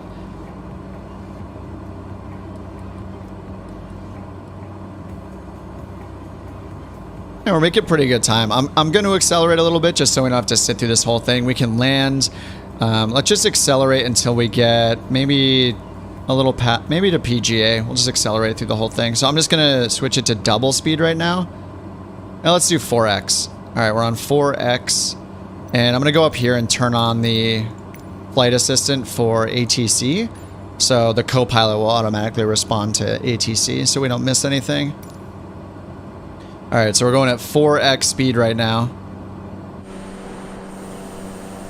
Deuce is following still, so Deuce, if you want to accelerate to 4X, that's what we got going. Or you could go to 8X to catch up really fast, catch up to us again. How do you do that? You have to set hotkeys for it. So here under control options, the two commands are sim rate increase and sim rate decrease. So if you just search for rate over here, so I've made mine like control plus and control minus. This key right here, the default sim rate key is R, which is really weird. I've tried this, it's never worked for me. And over here in the description, it says, select the sim rate, use plus and minus to change. So I tried like pressing R and then hitting plus and minus, holding R while hitting plus and minus. Nothing worked for me. So I bound these two keys. I just did control plus and control minus. Increase and decrease sim rate. And the other thing is it doesn't give you an indication of what your sim rate is.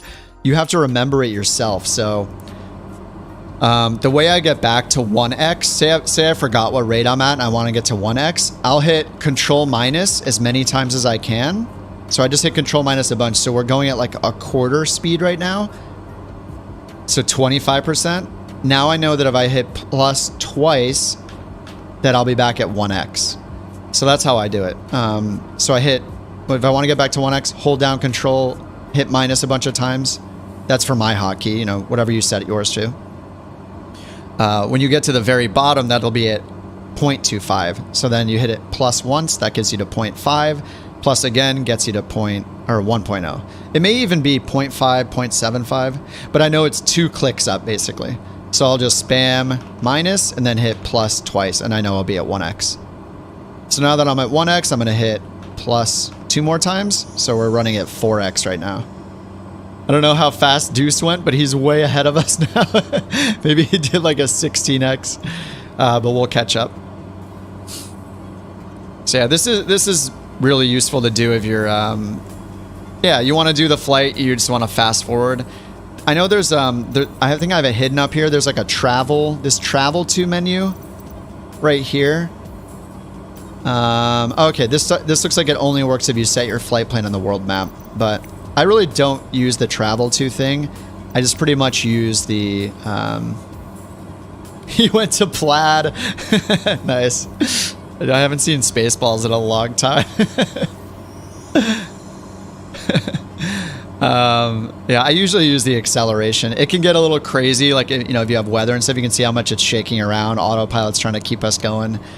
If I do this regularly, I'll, for a longer period, I'll usually just use the shortcut, press B on my keyboard, like now, every now and then, just to make sure our altitude is correct instead of expecting ATC to be updating us.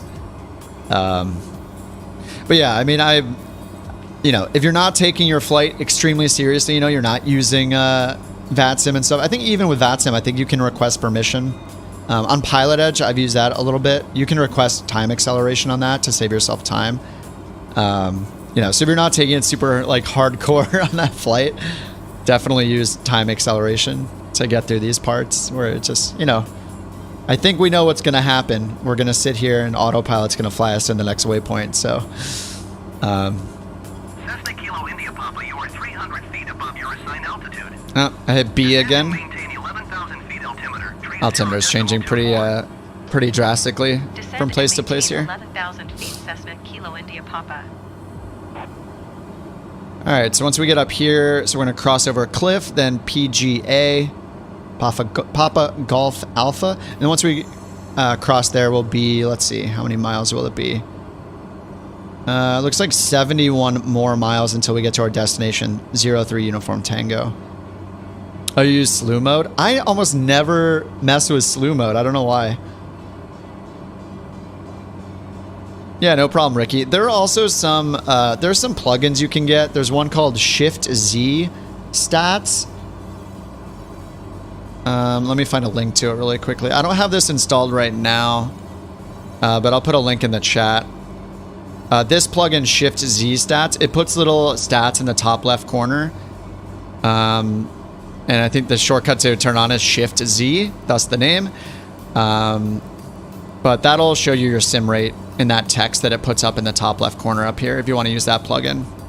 But I have it off. It'll also show like your frames per second and stuff like that if you want to get your performance info. I'm going to slow down to 2x right now because the winds are getting a little crazy.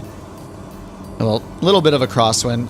We got gusts here just because we're flying over through like these canyons and stuff, so we're getting these gusts of wind coming up at us, which they did change in the beta. Like the gusts are more noticeable, and like the crosswinds when you're coming in for a landing are just much more noticeable too. So it'll be interesting to see how real pilots see that. Oh, I have my nav light not on. Whoops. It'll be interesting to see how real pilots react to the wind, the changes to the wind and stuff like that, to see if it's more realistic or not. I don't have a reference since I don't actually fly, but I'm always curious to see like what real pilots think about it. I mean, you know, the sim is hand flying in general, and the sim is it's just not gonna be able to cut it, right? It can only get so good. You're not gonna feel any of the same things you feel when you're flying for real, but that is definitely like, I feel like hand flying in the sim is a video game. Like, I know people don't want to call the sim a video game, but it is more of like a gamer skill than a pilot skill. Like, you could be a great pilot and then have trouble controlling the sim because it's just so different. Like, the sensitivity of everything. You don't actually feel your body moving around in the plane. Like, so I think that part of it is very game-like. All right, we're at 2x speed still. And we still have 118 miles left for until we get to our destination. So we're coming up on this cliff waypoint here, and then PGA. I think that's where we're exiting the airway. We're on the Victor 293 right now.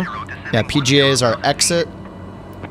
And then we'll just make this turn to the east to get to our destination. All right, every time they say that, I'm just pressing B on my keyboard. The altimeter is just changing drastically from area to area. So yeah, we just keep being several hundred feet above or below our assigned altitude.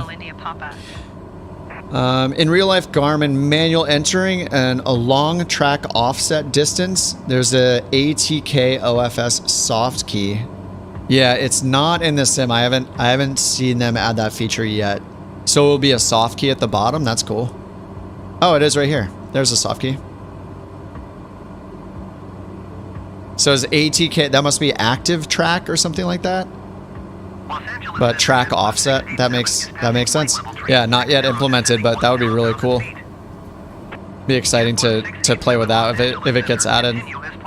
We're gonna do the VNAV thing for now. We could also do the visual approach. I kind of don't want to show off the VNAV. It's actually the same thing, I guess, just because you know, all that's going to happen if we use the visual approaches, it's going to add a few more waypoints to line us up with the desired runway, the runway that we choose for the airport, and it'll just automatically add these VNAV altitudes. So it's pretty much the same thing. I guess that's what's nice about the visual approaches is, like, even if you're flying VFR, you could put in that visual approach to get a nice straight in and line up with the runway. But you know, if you're going to be flying, like, overflying the airport first and checking the windsock, it's untowered, right? So, and you're announcing yourself. I don't know. I guess straight in seems like a cheat code. You know, it's so easy. You don't have to get down to the pattern and fly in the pattern and, you know, make all your turns and all that. You can just set up for a straight in approach. It's kind of nice.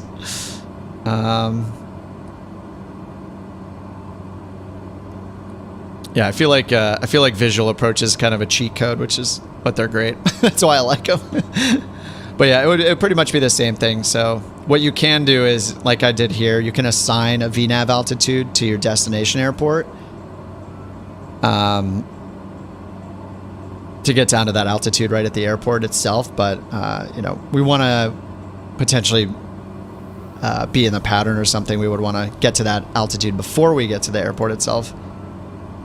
Or we would want that some kind of offset so it's not right over the field, which is what we get when we put in that airport waypoint. It's just going to bring us right over the field, not to a mile or a mile and a half out from it parallel. Can you highlight a waypoint? Yeah, I don't think it's implemented at all yet. I keep a pretty close eye on all the NXI progress and the all the release notes and all that stuff that they talk about, and all their Discord stuff. So yeah, they haven't shown that working at all yet. But if you're on their Discord, they post videos, and they have a progress channel, and they post videos of all the upcoming stuff. This is cool just because, you know, they haven't released this in the full game yet, so it's just in the beta, but everybody can get the beta since it's public. So you can have this is the 1.0 version of the NXI. So all the videos I have are, you know, 0.8, 0.9, 0.10, 0.12, whatever. And there's a 0.14 out right now, just for the beta, I think, to get it in third-party planes. But the 1.0 version of the NXI is what's in the default. And all of the default Asobo planes, we'll have this version that I'm running right now, which is the 1.0 or 1.0.1, I think, version. So it's awesome. I mean, I don't know when I made the first NXI video. Was it in January? I'm not sure exactly when I made the first video. Or not this January. I think it might have been last January. Anyway, they've been working on this thing for so long.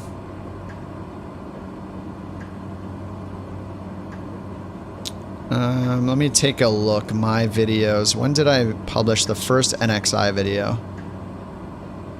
It's the RNAV approach video. Oh no, it was July. It was a year ago. It was July 29th, 2021. That I made the RNAV video, and that was using the NXI NXI 0.1. It was the very first NXI release. So it's been, it'll be in next week. It'll be, or 2 weeks from now ish. It'll be a year of development of the NXI. It's crazy. And I mean, they weren't hired by Microsoft then. Like the working title team, you know, they were just their own independent group of developers that decided to make it, and then they ended up getting, you know, hired by Microsoft, and they're working directly with them. So that's why now we get the NXI as part of the base simulator. Assessment November 22 Kilo India Papa 11,000 feet. All right, we're still at 2x speed right now, which is why it looks a little shaky. Let's go to 4x. All right, updated the altimeter with a shortcut, pressing B. And so we are 12 miles from PGA, and then it'll be about 70-something miles to get to our destination airport over here.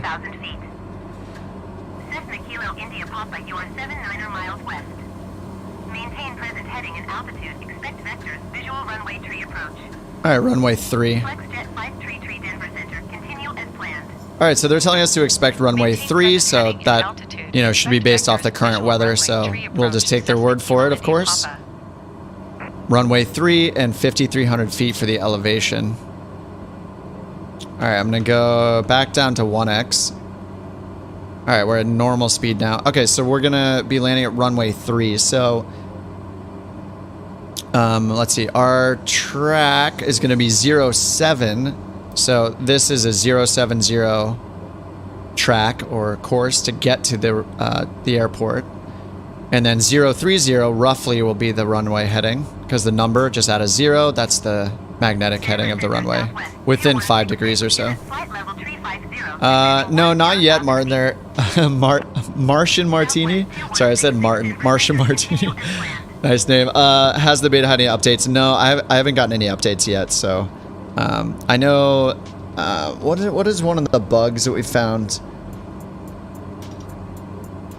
Wait, there was a VNAV bug, right? Was it with the destination airport? I don't think they fixed that, right? One of the guys from Working Title was in my chat last stream last week, and I think... Did they fix that? I thought the bug was that this wasn't working, but it does seem to be working now. I didn't get any Microsoft Store update for the beta though, so... And there hasn't been an announcement that there's been another update to the beta, so I don't think there has been. But I swear the last time we were flying, I wasn't able to do this. Maybe it won't let me... Oh, it's not going to let me activate it, is it? Right. It is still buggy. Okay, yeah. So see here, I put in 6,000 feet as our next VNAV altitude, but over here, it still says 8,000 feet. So you will be able to do this once it's fixed. Yeah, exactly. Yeah, you're right. This is the bug. Yeah, and the map as well. That's right. Yeah, so the sidebar here. Okay, so we made our final turn, so we're headed direct to that airport now. Actually, I can't even scroll in and out right now on this map. Let's try this again. Oh no, I can't scroll. I can't zoom in and out. I just have to click a lot. Oh no, so many miles. There we go. Okay, there we go. Yeah, there was that scrolling issue too with the sidebar where you can't scroll this. Yeah, so those are, I assume those bugs are both there still. Anyway, we'll just use the visual one then. We could also use OBS mode if we want. So our active waypoint is the destination airport. So I always try to demonstrate these things just when I mention them, just because they're pretty simple. I'm going to sync my heading bug to straight ahead and switch to heading mode on the autopilot, just so we don't change course or anything yet while I'm messing with OBS mode. So one way to line up with the runway is using OBS mode. So all you have to do is, well, it says suspend right now because this is our last waypoint. So I'm going to click that first to get rid of that suspend mode, and then OBS shows back up. If you turn on OBS, what we can do is use this little triangular knob to choose our desired course to or from that waypoint, almost like you would with like a VOR, if you're familiar with VORs. So what I could do is just change this track right here, DTK, desired track, or our course, change that to line up with the runway. So they said it'd be runway 3. So roughly that's 030, just add a 0 to the end. That's the rough heading of the runway. So this is pretty much an extended runway line for us. So that's how you do it if you want to use OBS mode. And then, you can turn autopilot back on. We could take our heading, leave our heading where it is. We could fly, we could fly a little more to the south, like this way, to get lined up earlier. But this is just a rough rule for the runway heading. If you want to look up the actual real world information for the airport, you can look up the actual runway heading for each runway. Or you can just take a guess. We have clear skies, we have high visibility, so it's not really a risk for us to just dial in 030 to get kind of on a good straight in roughly with the runway. It could be within 5 degrees, like plus or minus of that for real, so we'd have to adjust at the end. So that's if we want to use OBS mode. So I'm going to cancel that. And that's weird. Huh. Are we direct to? Not sure why it's still showing this. Oh, when I turn OBS mode, it's not going back to our regular flight plan. Anyway, I'll just use direct to, enter to get it back. And now we'll go back to nav mode. All right, so then the next thing we can do, this next one, the visual approaches, you can use this with any airport, any runway in the entire world that has a database for everything. So I can go to procedures right here, and I'll choose an approach. Even though there aren't any instrument approaches available, like an ILS or an RNAV, we can choose a visual approach, and this is calculated by the Garmin itself, just based on the airport elevation. So I can choose the visual for runway 03, and I'm going to choose straight. They said to expect vectors, but Microsoft Flight Sim ATC is not good at giving vectors right now, so I'm never going to use that, not until they improve it. So if you choose straight, and then I'll go down here and hit, I'm going to do activate. The only difference between load and activate is load puts it in the flight plan, activate puts it in the flight plan, and then does a direct to your first waypoint. So it's just a shortcut to go directly. And with visual approaches, it gives us this warning. Obstacle clearance is not provided, so that means that we're responsible to not run into terrain. Unlike an instrument approach, visual approaches don't guarantee obstacle clearance on the approach. So, if there's telephone poles or a hill or a building or anything like that, we're up, it's our responsibility to not collide with any of that stuff. Whereas an instrument approach, is designed by, the FAA or whoever in whatever country, and those are designed to guarantee obstacle clearance. So you just fly it as it's published and you are safe. So yeah, with visuals, it's up to you. So what this does is visual, you can see it just gives us a couple of waypoints, one called straight, one called final, that's the final approach fix. It gives us an estimated altitude that we'll be at the final approach fix, and we can use VNAV for this, so 5,600 feet. We can use VNAV and take that down. Almost like we're flying like a poor man's ILS or a poor man's LPV approach. And then here you can see that we have our top of descent, so it's automatically calculated that for using VNAV. So yeah, then you can just see the waypoints here. So we have our top of descent for VNAV, the straight one here, and then it goes to final, so that lines us up right with the runway. The difference between vector and straight, vector just means that you're expected to be given headings by ATC. So if you're flying on VATSIM or something like that, and they say expect vectors for visual runway 03, they're telling you that they're going to give you headings to line you up with the runway. So they will tell us, like, instead of us turning left here, they'll tell us when we get out to this point, turn left heading 040 or whatever from ATC. Microsoft Flight Sim ATC, the built-in ATC, does not do a good job of vectoring you. It pretty much says it's going to and then never does most of the time. So if you're using the in-game ATC, I would just use straight. So what straight does, it gives you those waypoints. If you chose vectors, what it's going to do is just draw a giant line here that represents the runway heading. Kind of like how OBS mode does that I just showed. And then you're not going to be flying a specific route like on a magenta line to that. You're going to be just listening to ATC and either turning manually or using the heading knob to do it yourself. All right, so they said descend and maintain, what's that, 6,000? 7,600. 600 feet, Cessna Kilo India Papa. All right, so altitude selection down to 7,600 feet. And we can see VNAV is set up to take us all the way down to 5,600 if we want to. I'm just going to use vertical speed mode and descend us, get our descent going. Our ground speed was around 170, so 170 times 5 is 850.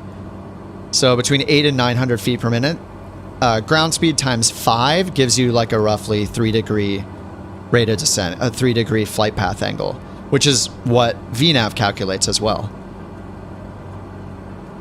But what they're doing is they just want us to get down to 7,600 now. If we wanted, we could up 7,300 now. And I have the co-pilot ATC turned on up here with a little flight assistant menu. If you want your co-pilot to do all the ATC for you, you can just tick this little box right here. So I had that on while we were accelerating.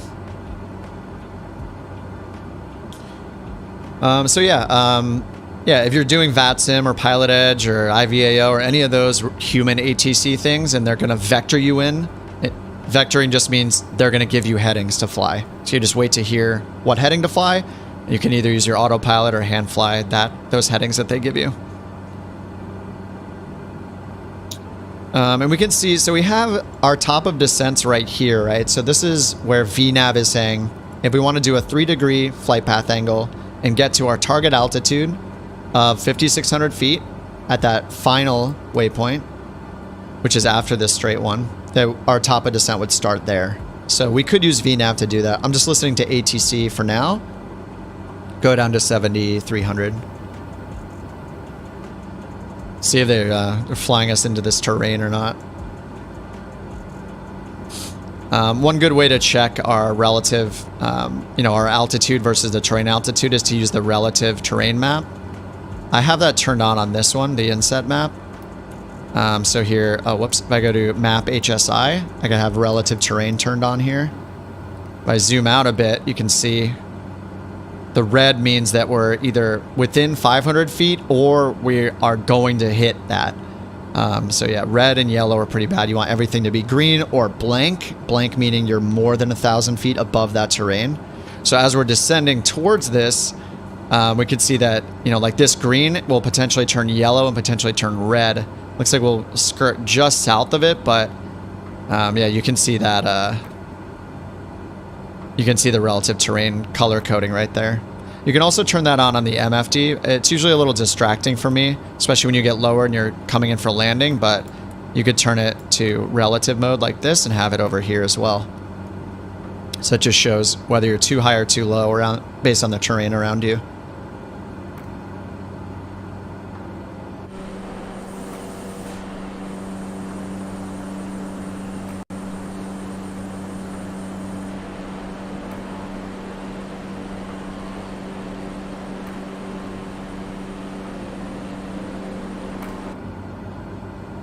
Yeah, I think the relative terrain is like one of my favorite features. It's just so reassuring. And then what we also get, so I showed this off last week as well, but because we're under 2,500 feet AGL, we get our RA reading right here. So that's radio altimeter. So the 208 Grand Caravan has a radio altimeter built into it. So it's detecting our height above the ground from moment to moment. So we can see our height above the ground instead of just our height above sea level based on our barometric altimeter right here. So we can see we're at 2,200 feet above the ground, and that'll change when when we're crossing over these canyons and stuff like that. But you can use the radio altimeter. You can also use this in conjunction with your minimums. So if you're flying an instrument approach, say it's an ILS, which generally has a 200-foot AGL minimum, you can use this, and you can also set the minimums with the radio altimeter if you have one on your plane. So when I go here, or when you're selecting an approach on the proc menu, you can set minimums there as well. But here you can also set right here your RA minimums instead of your barometric minimums. So you can either set your minimums here based on MSL, or you can set it here with the radio altimeter based on AGL, above the ground. Generally for an ILS, like a Cat 1 ILS, that's 200 feet AGL. So it just gives you a few more options.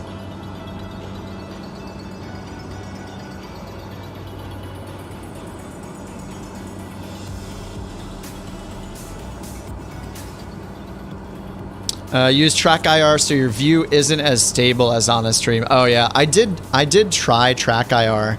Okay, looks like we're down to our assigned altitude, 7,300 feet. So we're holding here. We're gonna go straight. Yeah, it's green. So I mean, green. You can see down here. Oh yeah, sorry. It's 2,000 feet. Sorry, green is 1,000 to 2,000. I was mistaken. Red is 500 or lower. So obviously dangerous, or you're going to hit it, or you're going to be really low. Yellow is between 500 and 1,000. Green is between 1 and 2, and black is over 2,000 feet of clearance over the terrain. So it looks like, yeah, we're within 1,000 feet with the green here. It feels low to me, but it's fine.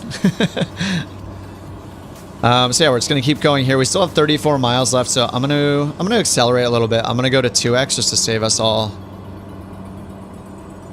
some time. Yeah, I did try track IR. I couldn't get used to it. I know that it's crucial for people that play like DCS when you need to just change your camera angle precisely all the time. But for flight sim, I mean, especially doing IFR and all the autopilot stuff I do, I'm just pretty much staring at the screen anyway. So I'll just, I'll look around with my hat on my stick, just look left and right every now and then, or go external like this if I'm just chilling and waiting for the next waypoint or something. But yeah, people love track IR. When I watch people that use it on a stream too, there are people who have definitely mastered it and just use it really well. It does make it look more realistic, with the head movement. It's more smooth and stuff. It's not as robotic as just being in these camera presets, but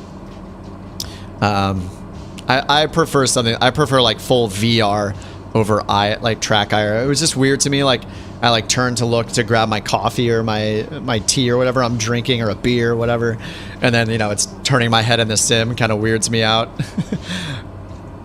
Or that you have to keep your eyes straight forward while turning your head is also weird. You have to look at the monitor. But I think for people with multi-monitors, maybe, I don't know. I would prefer to have more monitors, I guess, than use track IR. But yeah, a lot of people love track IR. Southwest 5845 traffic is one. And I know there are some good phone apps you can use nowadays too. I think there's some of them are even free. You can just set up your phone. Oh, Tobii Eye Tracker, is that? Oh, it costs more. Got it. So that must be actual hardware, not just like a phone app. I did play with a phone app at one point. It was pretty good. Southwest 5845 traffic in sight. All right, it says we're within 1,000 feet of this terrain, so we're still good. Once we get over this, the airport's gonna be right over here somewhere. Looks like maybe right there. We're still in 2x mode right now. You can see the time down here is just flying by. Definitely not 1 second. Multiple curved screens. Yeah, I want to physically actually turn my head to look somewhere else with my eyes instead of turning my head and looking at the same place with my eyes. That's what weirds me out about track IR.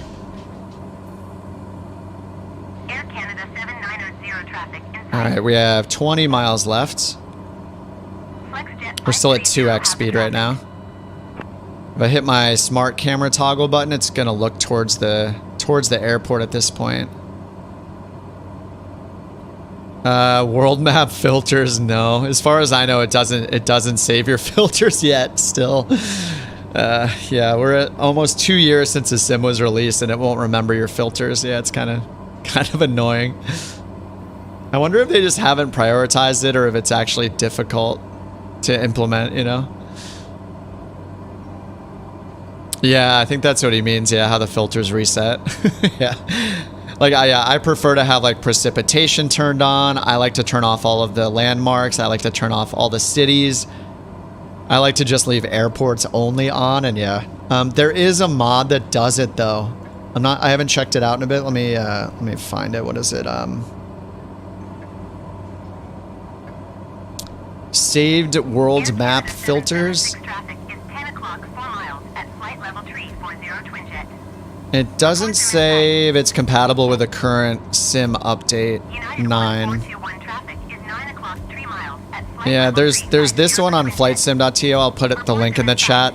This one, I haven't used this for a bit. It says it's not confirmed to work with the current version of the game, so anyway, I just googled that one really quickly. Maybe there's some alternatives now. All right, so our top of descent is here. Basically, ATC is not gonna they're just gonna say, hey, do you have the airport in sight? So what we're gonna do is we're gonna use VNAV, just get it set up to do this top of descent right here. So because the visual approaches calculate a final approach fix for us based on the airport elevation, we can use that with autopilot and VNAV to do that descent for us. It's almost like where you have like a poor man's ILS kind of thing going on. So anyway, that we can see the VNAV altitude here, 5,600. So we'll just change our selected altitude to be at that 5,600. So this will give it permission to take us down this low with VNAV. And you can see also we get like this diamond right here is basically like a fake glide slope. And so I'll just hit VNAV right now. And then once we make the turn, I'm actually going to turn on approach mode. And it'll be almost like we're following a glide slope or a glide path. But it'll be like a synthesized one, like a made-up one that the Garmin just calculates for us. And so that's why they give you that warning when you use a visual approach that it's not guaranteeing that you're clear of obstacles, because it just does some simple math to calculate that flight path angle and when to start the descent, and what altitude to descend to. So all that's just based off the information that's in the Garmin database for every single airport in the entire world. So you can use that any runway in the entire sim, in the entire world. It's available.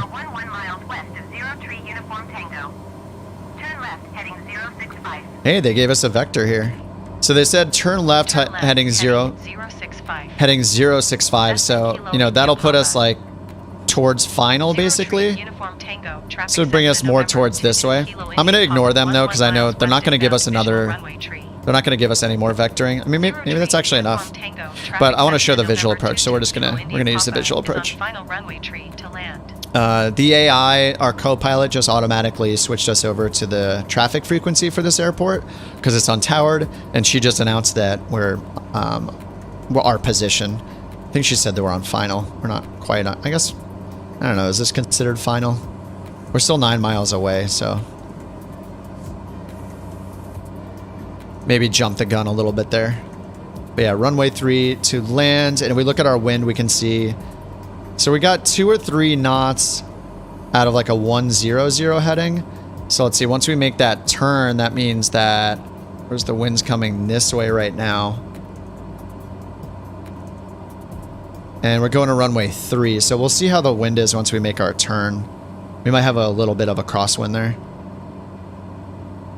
But luckily, it's only at 2 or 3 knots right now, and we're still going to descend a good 2,000 feet or so. All right, so here comes our VNAV profile. So right here, this little arrow and the V, this is our VNAV descent profile. When this gets to the middle, because we have VPath and VNAV armed, which means it's on standby, it'll automatically capture this. So this VPath will become green over here in just a second. There we go, and now it's going to follow this descent profile for that 3 degrees. Something that's really important, I didn't check the ATIS, but I'm just gonna, just double check our altimeter is correct, 29 or 79. Since all these altitudes are based off our altimeter setting, if our altimeter is not accurate, you know, we risk being too high or too low, because this is how it's, you know, this is how it's determining the descent profile. So we're going to make a left-hand turn here to be on final for runway 3. So I'm going to already start slowing down a bit because we're at 140 knots. If you followed the vector 065, would it have canceled your... my VNAV? I would just... Yeah, it wouldn't. No, I could use VNAV and heading mode if I wanted to. But I'm just using nav mode. There's the runway right there. So I'm going to pull my throttle out a bit. And then I'm actually going to hit approach mode here. Alright, and there's the runway right there. So I'm just pulling my throttle out big time. Let's check our winds. Yeah, we got a little crosswind, just a like 2 or 3 knot crosswind from the right. That might get lower as we get closer. See how that goes. Get our first notch of flaps out. Let's see. It should like synthesize like a glide path for us basically when we get a little closer. Let's turn off this relative mode. I like this off in general. So our bottom of descent here at final will happen, and then it should give us like a fake glide path. All right, we're at 90 knots. I'm gonna go full flaps and get our throttle going up a bit. Compensate for that.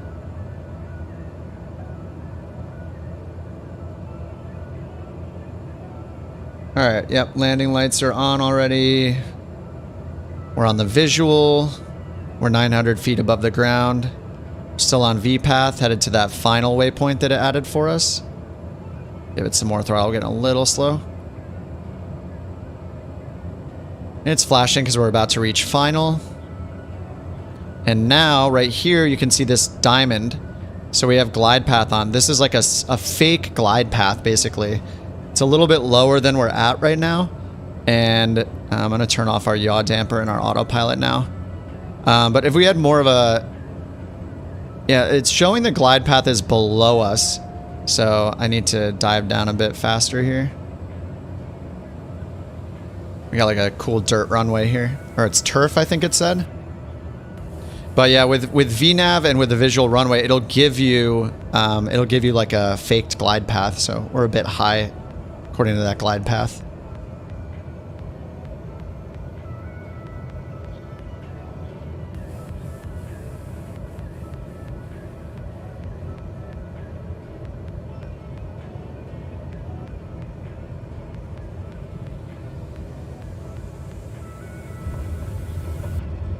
All right. Yeah, it was pretty calm. Crosswind really didn't do much for us. Yeah, so what happened was I turned off autopilot, but what we could have done is if I basically my selected altitude and where it maintained our altitude with the autopilot was above that like synthesized, that kind of faked glide slope that it creates as part of the visual approach. So I was already above it, so I kind of had to disconnect to run down to it. So in that case, we could have, you can use approach mode with it though, and it'll actually capture that glide path. I haven't done it yet in the beta.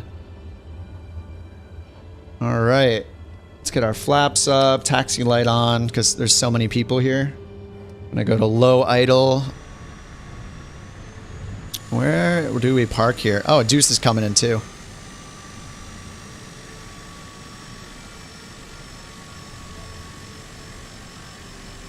Can check out his landing.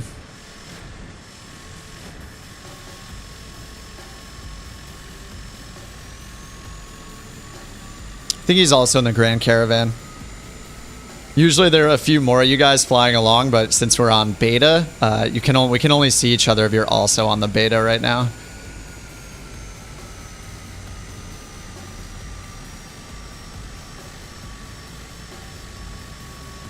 He's down. All right, made it. This is actually just the first leg, so we have another leg to do.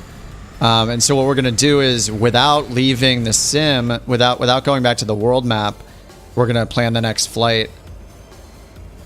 And oh, cool, we can get to Denver Center from here. We can tune into there, so we'll be able to request our IFR flight plan, get our IFR clearance through them before we even take off this time. Last time we weren't really able to contact like a center controller or approach controller or anything until we took off. But this time we can do it right before we take off. So what's cool about that is they'll give us our, you know, our initial climb and our altitude assignment and all that.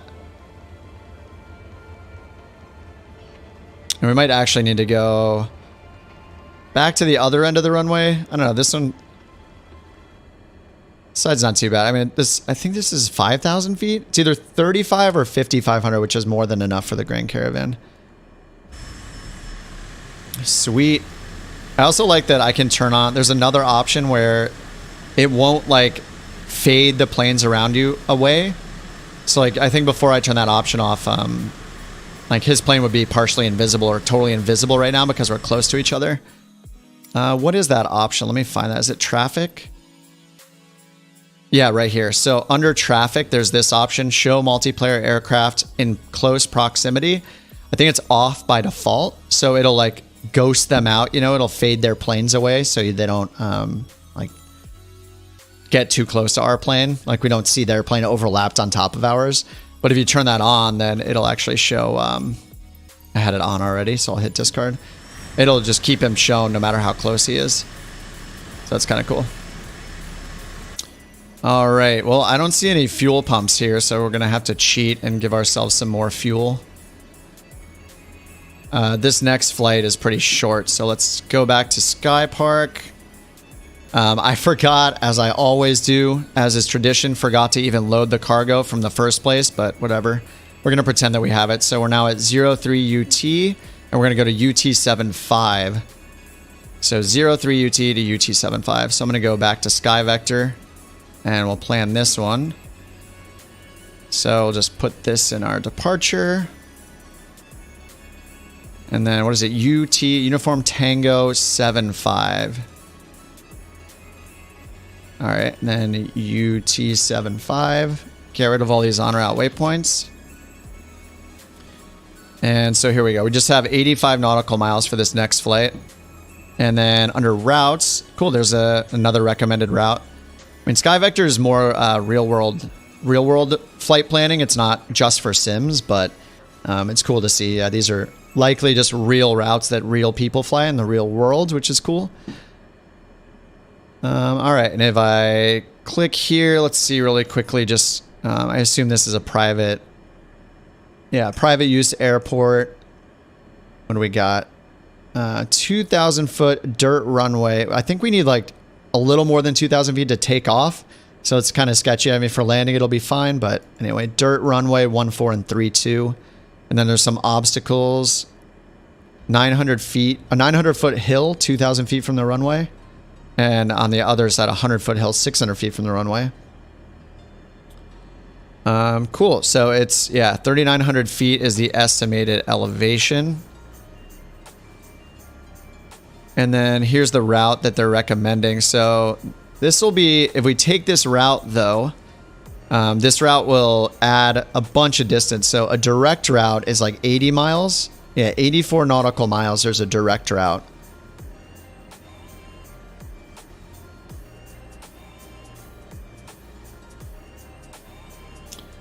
So if we look at the sectional though, we look at the terrain. So up here we have this sector, 11,400 feet. Sky Vector is kind of slow today. It feels like loading all the charts in. I feel like it usually doesn't take this long.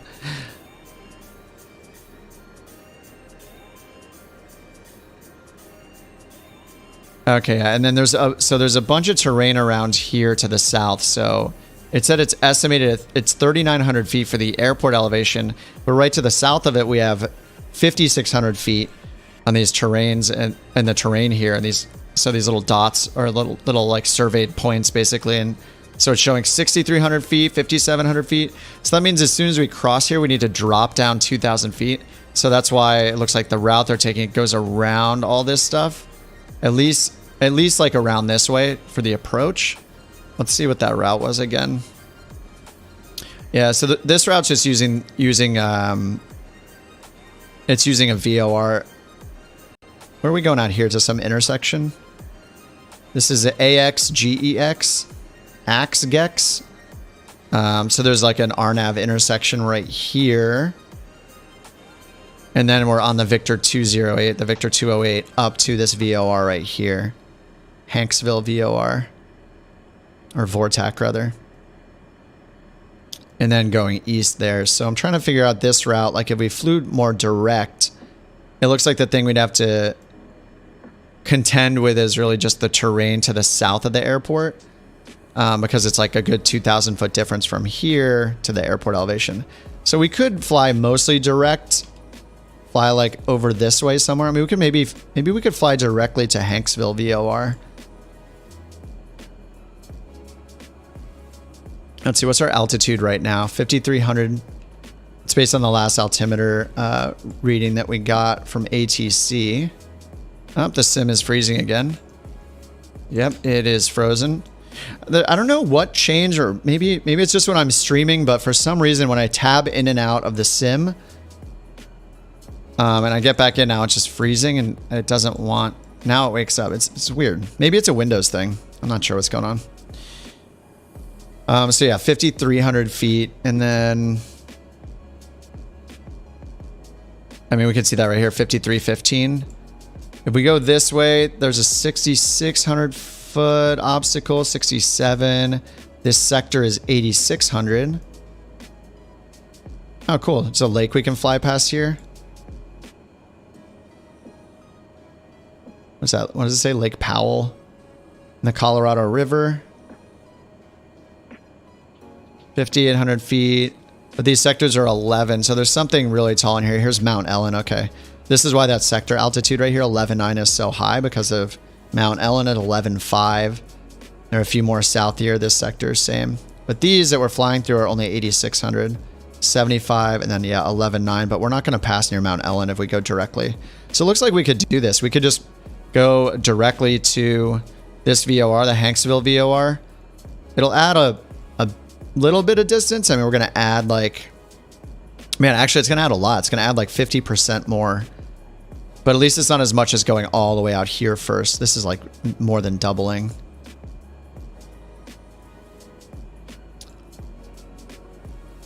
Yeah, let's just fly to this VOR, and then, you know, we'll at least have a flight plan with a waypoint in it to ask ATC to give our route to ATC. So anyway, all right. So our old flight plan is done. So we can just clear this out completely by hitting menu and then go into delete flight plan. That'll just clear the entire thing out. Hey Mark, is that a feature of the sim update 10 data? Which part? Sorry, I'm not sure when you asked that. Sim update 10 basically, like, at least for the NXI, the big things besides the features of the NXI are that the ATC syncing works. And then they updated the VFR map as well, so you can like click airports to get info on them. Like this, it'll give you a METAR if there's one, and frequencies as well. Those are the big things. And the NXI updates, the big NXI things are, you can edit every altitude for VNAV. You can use radio altimeters and weather radar if you have them in the plane that you're flying. And what else is there? Those are the major things. You can use radio altimeters for your minimums as well on your approaches. But that'll only be in planes that have radar or radio altimeters. So Grand Caravan, the Kodiak, I think the DA62 has one as well. And the Baron and the Bonanza. I think the Baron does. Not sure about the Bonanza. You wish they added Copilot? Yeah, Deuce. There is a mod. I haven't tried it for a while, but there is a mod, or there are two different mods, right? One's called Your Controls. I think that one's a little more popular. I forget the other one. It might just be called like Shared Cockpit for Microsoft Flight Sim or something. But they basically fake it by having two planes at the same spot at the same time, and you're in one and your friend's in the other. So it kind of syncs, you know. It's a little weird, but shared cockpit is something that they had in the roadmap for the flight sim, like as a native feature. I mean, I think that would be like just incredible, and that would add so much to the sim if you have like actually a friend, or even if you could have passengers So like we could all hop in a plane and just rotate who's flying or in what seats, and you actually see them physically in the plane. It would be incredible. It would just be really fun, I think. All right, so let's do origin, destination. So we're at 03 UT. We can see it right on the map there. All right, and the runway, well, we took off from runway 3 last time, so we'll choose runway 3 this time as well. And then we'll put in our destination. I always put my destination second. So we'll do UT75, UT75. Hit enter, and we don't know the runway yet there either. And I always put it in this order. I always do origin and then destination. Then if you have any instrument procedures, do all the instrument procedures. So add your departure, arrival, your approach if you're going to guess at one, and then add the en route waypoints. And that's the reason I do that is, first of all, if you enter the origin and the destination first, then every time you choose an approach procedure, it'll automatically know the origin and destination. So you don't have to click it and then enter it at the top here if you didn't choose your origin or destination yet. So it's just a time-saving thing. And then with the en route waypoints, because every procedure has a transition waypoint, sometimes it can be a little confusing in your flight plan when you see it written out, which of the waypoints are transition waypoints and which ones are en route waypoints. So if you do all the procedures first, those transition waypoints will be covered in your flight plan already. Then you just fill in the blanks. You just fill in that middle section for your en route waypoints with whatever's missing. In our case, we're just going to like one waypoint, so it's no big deal. So yeah, we're gonna fly to the Hanksville VOR. Let's use VOR. Maybe we should just use VOR to fly instead of GPS. We're going to Hotel Victor Echo, HVE. Put that in. That's a Hanksville VOR. That's our only en route waypoint. I'm just keeping it really simple to save a little time, make this route simple. But the main thing I wanted to show again is that we can, even though we've landed, we had an entire IFR clearance and had ATC support the entire way for our first leg of the flight, we can now, with the new NXI and the beta, we'll be able to, let's announce we're clear of the runway, I guess. Whoops. We'll be able to ask ATC for a destination change, basically, or just get our IFR clearance again. So we're on the frequency on the CTAF frequency for this airport. So what I want to see is what is the closest frequency. What can we tune into to get like a center controller or something? So I think it's Albuquerque Center.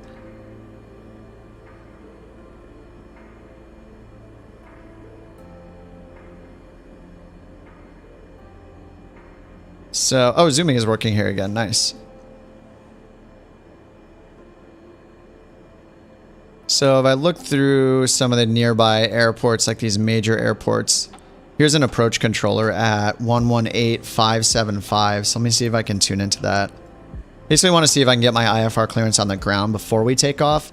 Once we take off, the ATC window will tell us what the nearest like center controller is, and we can just tune into them.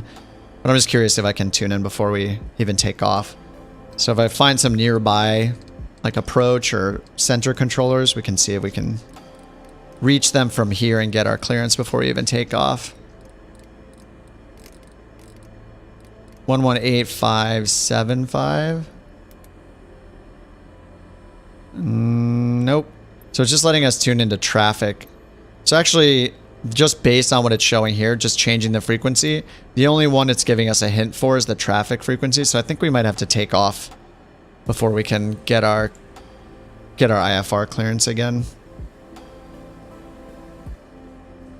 Usually, like, as soon as you're 1 foot off the ground, you get the option.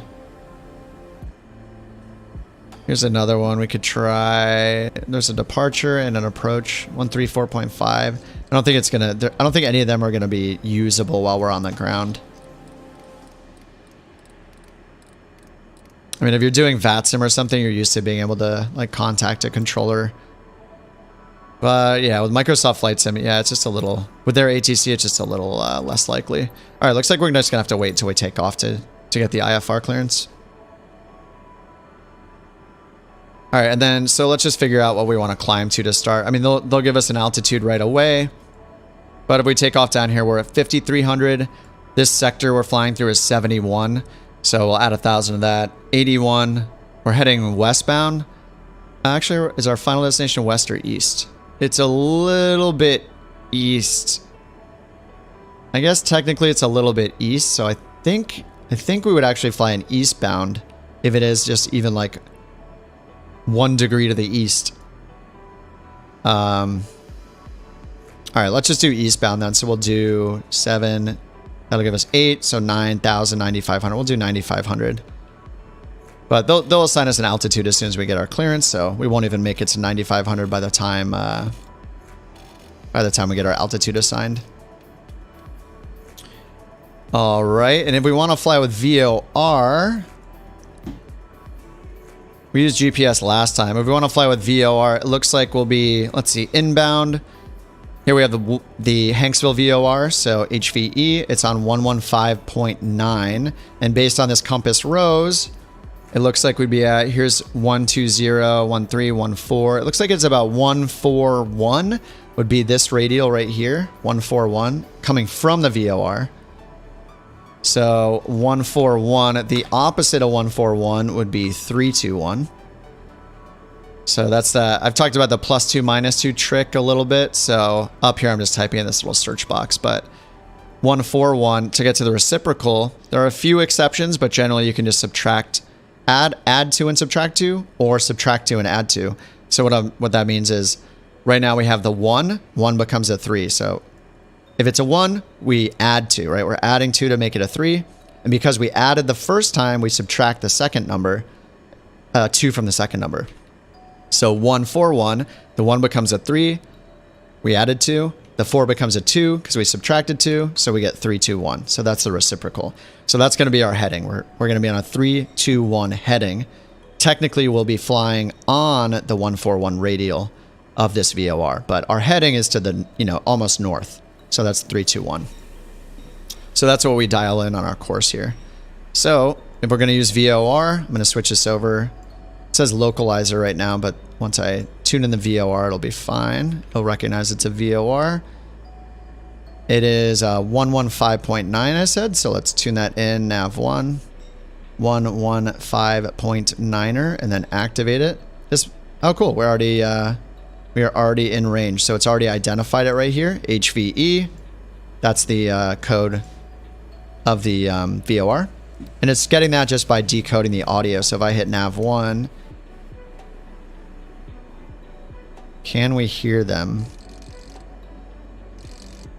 I think it might be a bug where you can't hear the audio, but we would be able to hit this and hear the Morse code. That's where the HVE comes from. And now we can use our course knob here to choose our course. So we're going to be flying on the 141 radial, but our course is the opposite of that because we're flying towards it. So we're going to be 321 is going to be our course. So we just dial in 321. All right, and that's how we know what direction to fly.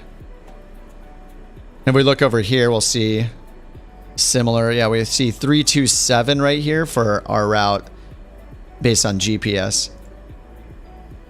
But it is from eyeballing it with the compass rose and it takes into account the magnetic variation of the VOR. So it's not always exactly the same. It's going to vary a few degrees, and they have to recalibrate it periodically. So there can be some variation there. But 321, that'll put us on that radial. And then we can use our autopilot to fly that as well. So let's see, 9,500 feet. I'm going to put on flight level change. We're going to bring this up to, let's do just 100 knots. Our best rate of climb is 95. I'll just do 100 for a little bit faster ground speed. And then I'll just turn heading mode on. We're going to use that. Let's just take off at the runway we're on, whatever. We'll just use this runway. I'll just sync it ahead. The winds were calm. Doesn't look like we're going to hit anything. All right, and landing light on, parking light off, high idle. We already refueled it. We're just going to take off the opposite direction that we landed. Oh, this music got, whoa, slow down. All right, we got a dirt runway. Let's put our first notch of flaps down for takeoff position. All right, there we go. We'll sync the heading bug back up. All right, so we're good. So we're going to take off, and once we take off, Which direction are we facing? Yeah, we need a right-hand turnout here to get on course. You know, the GPS, this is just going to be for reference for now because we're going to use the VOR instead. So yeah, once we take off, we'll fly that direction. Course to 321, and we can turn on autopilot and we can have it fly the VOR for us as well. All right. Power is set. Off the brakes. Right rudder. We need 70 knots for takeoff for our rotation speed. There's 30, 40, 50, 60, 70. Pulling it back. Yeah, the winds were calm-ish anyway. We had a little bit of a crosswind, so if the winds haven't changed much, there wasn't much of a difference between which direction we take off, as long as there are no obstacles that we have to worry about or terrain we have to worry about. Pulling my throttle back so we're not in the red on our torque. Here we go. Hey Scott, what's up?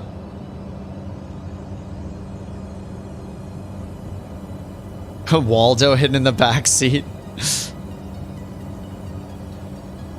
Alright, so now we're up. So let's see, we're just pitching for 100. I'm going to pitch down a little bit. We're already more than 500 feet above the ground, so we can turn on our autopilot if we want to. I'll do that. All right, and now, so our radial, so we have our course set in for using the VOR. So what we're going to do is we're just going to turn our heading bug to head towards that. Whoops, I just changed my course by accident. 3, 2, 1.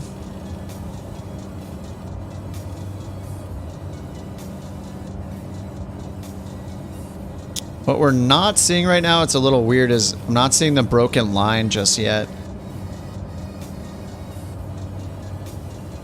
So I forgot to put my flaps up. Those are going up right now. Alright, so we're just using the heading bug and heading mode to turn towards it. And we're climbing right now. I'm not sure why I'm not seeing the broken line though. We're tuned into the VOR. We see it right here. It's identified, HVE. Let's go ahead and tune in on VOR2 as well, or NAV2, 115.9. Alright, so we're tuned in on both. We have localizer 1 set here, but we're not seeing the broken line, which is a little weird. Yeah, and the course is set right, 3, 2, 1. I mean, we're not seeing a to or a from. Oh, there it goes. There we go. Alright, now we have it. I think we were just too far to use the VOR. Let's check nav1 now. Let's go back to 3, 2, 1 on our course.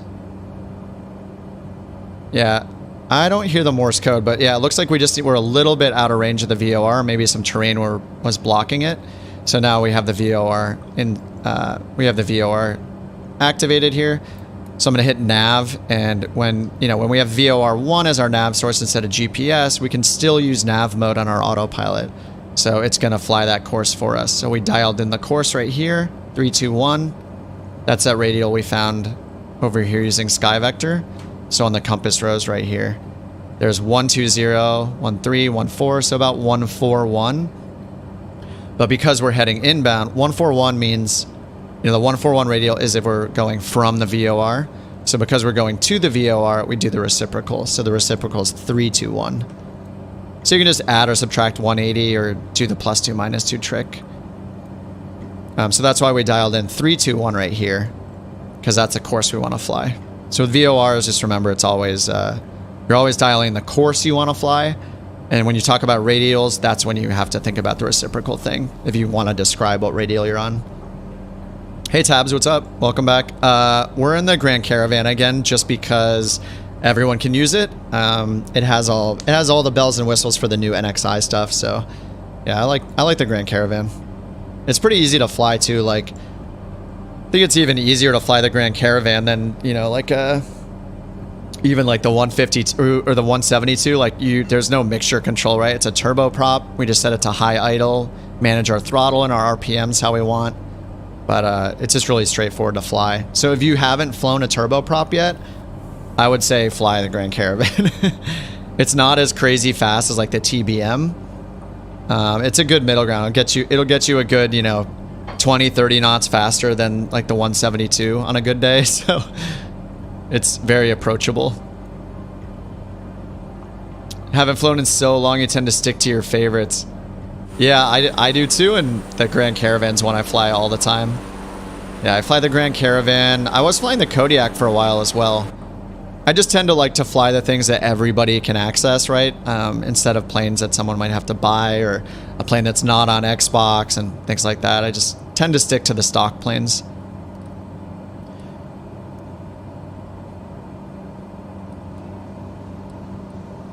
All right, so we're turning on to course right now. So the autopilot's handling this for us. So the broken line, just like with a GPS broken line, you know, this is showing us if we're on course or not. And here, this little inner arrow pointing the same direction as this arrow, this is showing us that, this is showing us a 2 flag. So this means that we are inbound on this, inbound to the VOR, basically.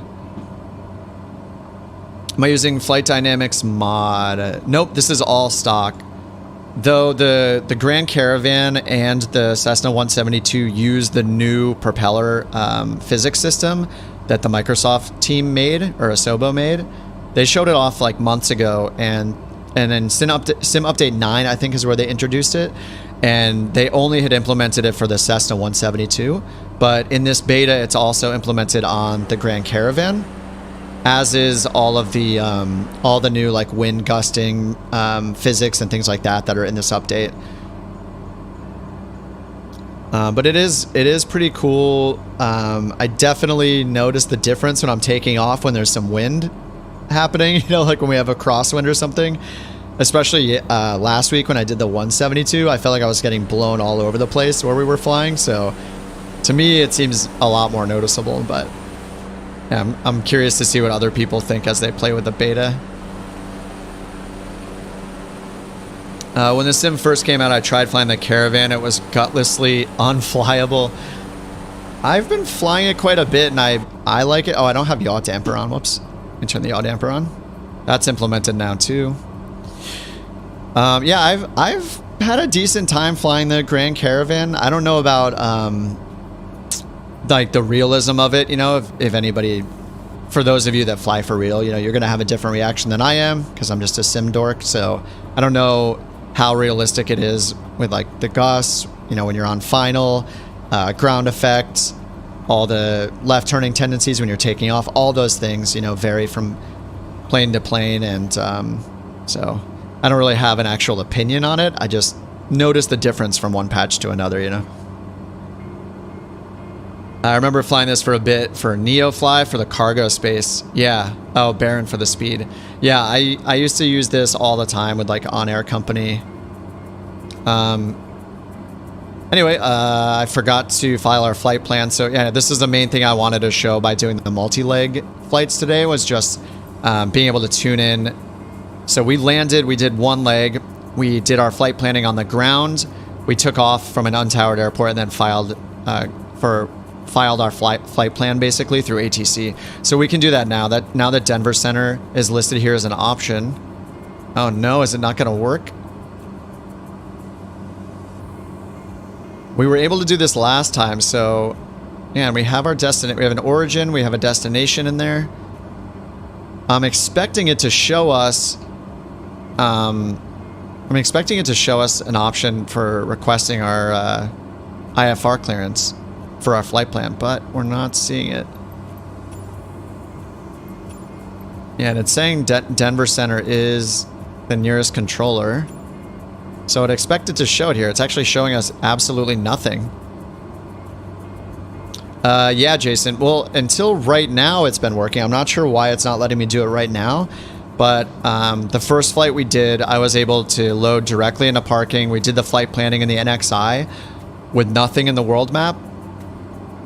So we loaded in with an empty flight plan, and we were able to request our IFR clearance.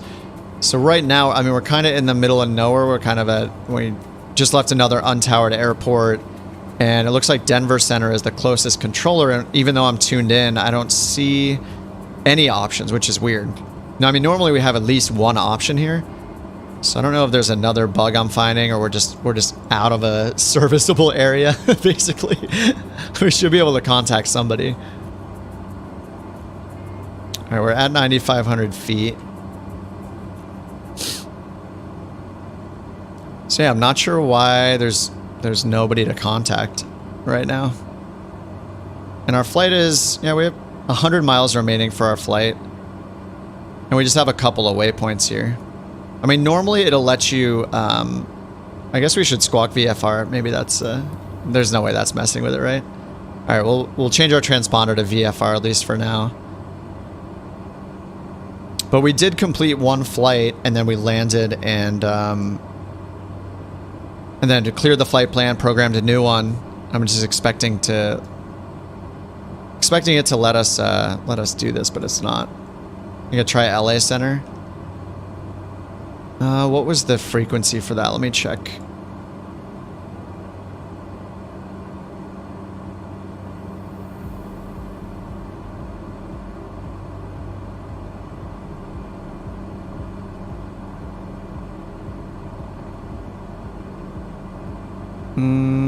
Oh, is the radio broken? Did I turn the radio off? I was messing with these knobs because these volume knobs are supposed to be implemented now. I don't know if they're actually working. I mean, I think it's... I don't know if you can even turn the radio off. Like, sometimes if you turn the volume to 0, it'll, like, actually turn it off. But they're like, the circuit breakers aren't functional in this plane, as far as I know. Yeah, I don't think they made any circuit breakers functional. So everything should be on. All good here. Yeah, I'm not sure. I did mess with the volume buttons a little bit. I'd like turned these. Maybe that broke something. I'm not sure. Sim is awesome. They included everyone drunk again. They're just not. They just don't want to deal with a little Grand Caravan. They only want to help the big boys out. Yeah, this is kind of weird, and it's not giving me any other suggestions for where to tune in. You know, there's just no options at all.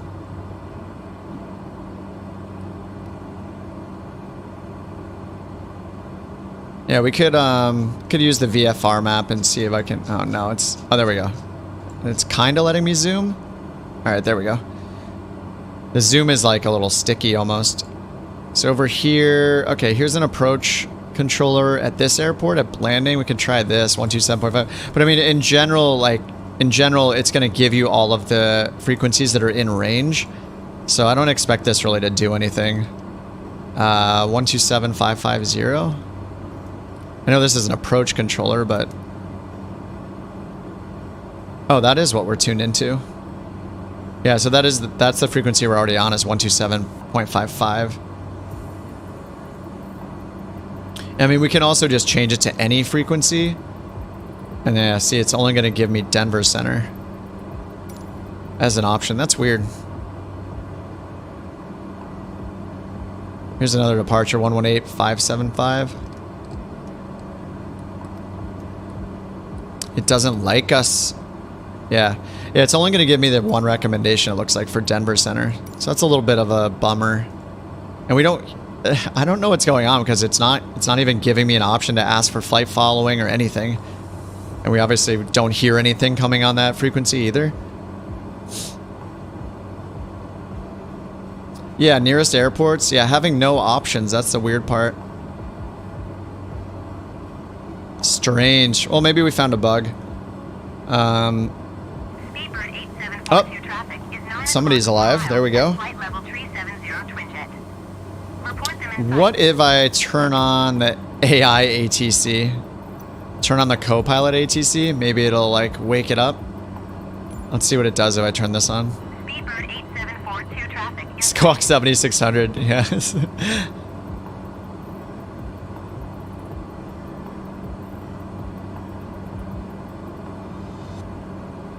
Frontier Flight 9076 traffic is 9 o'clock, 4 miles. Yeah, it's so. This is so weird.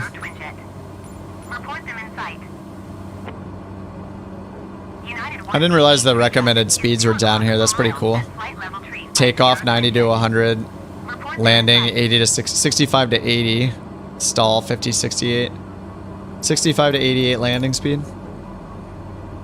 I don't want to like restart the flight, but I don't know. It seems like we might have a bug where maybe the only way to solve this is to restart the flight.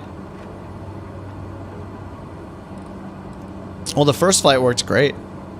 I wonder if maybe it's something like clearing the flight plan messed it up. Let me take out the destination and put it back in. UT75. Let me clear this out, see if it wakes it up somehow. UT75. Come on, ATC, wake up. Oh, it's working for you? Huh, interesting. Yeah, Deuce is flying along with us. Oh, he's over here right now. To our left, but he's flying the same route with us, and I guess it's working for him. He was able to request his flight plan. Or get his IFR clearance for the second leg. No reports on the forums.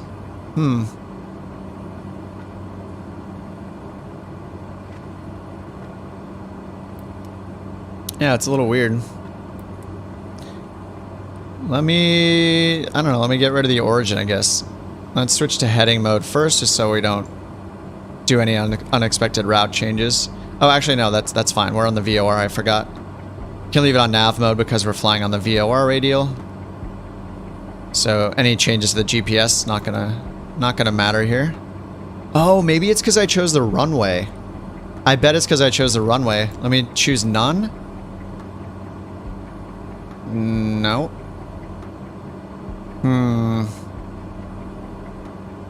I didn't contact anyone immediately after departure. Yeah, I don't think that matters. I think you can do it whenever you want. I'll just clear the whole thing, I guess. Let me clear the whole thing.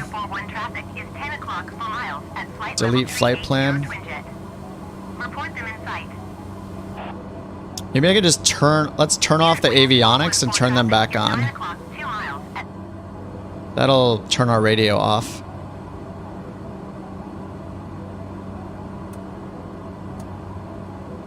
Spirit Wings 414 have the traffic.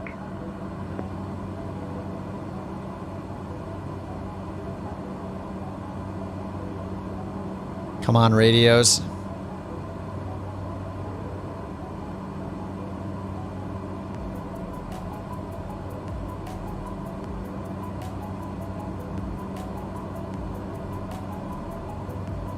Yeah, it's just not it doesn't like us.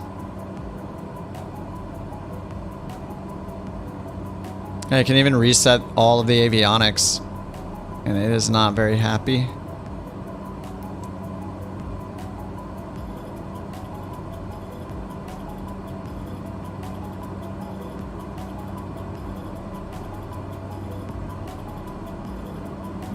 Bummer. Well, I guess at least for one of us it's working. So for Deuce, it's working for him. Yeah, it's weird that it just doesn't give me anything at all. I have the flight plan totally removed. And yeah, when we tune into Denver Center, we get 0 options. I wonder if they're just like hidden under here. It's like a graphics bug or something.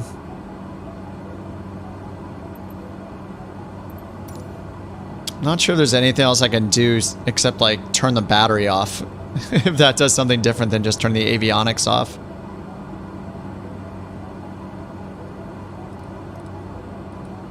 And yeah, that is weird. I don't like it. All right, well, we're still on the VOR radio. We're going to HVE. And then from there, let's see, what was our UT75 was our destination.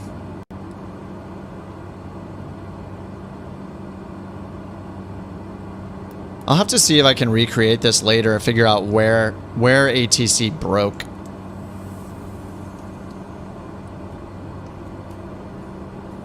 And what is it? 03 Uniform Tango? 03 UT. And our en route is just this VOR right here, HVE. Hanksville.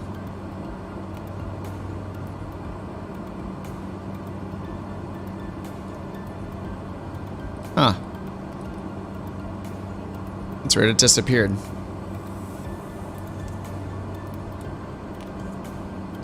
Let me try activating the leg. All right, there we go. Yeah, it disappeared because it did a direct too, because I just had that one waypoint. Or, you know, we didn't start at the origin, so I was confused about where we were. There are shortcut keys 1 through 9. Oh yeah, let me hit 1.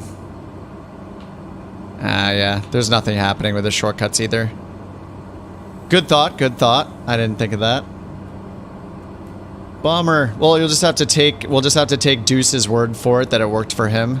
And he was able to get his clearance for the second leg of the flight. But I was not. Is the Colorado River? I think it is.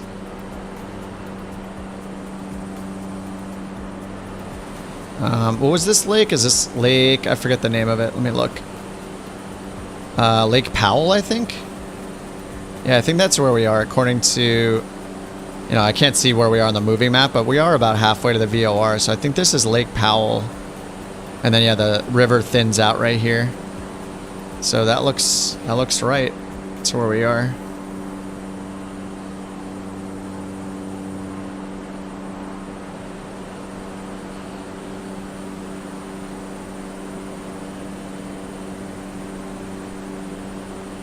Try to click to use mic 2 and then back to 1. Alright, let's give that a shot. Comm 2.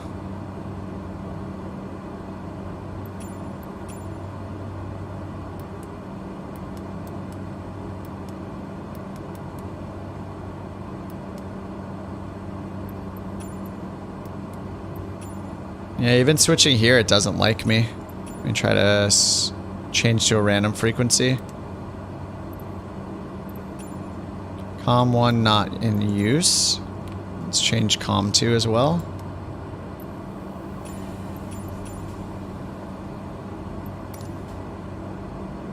Blah.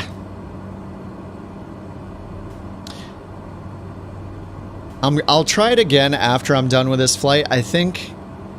hey Deuce, if you're still in chat, did you choose a departure or an arrival runway as part of your flight plan? Or not? Because here, I remember when I first programmed it, I chose runway 3 for our departure. I'm wondering if that's what messed it up. So I'll try that again once I land and figure out another flight plan, or I'll just put in the same one to just test it out.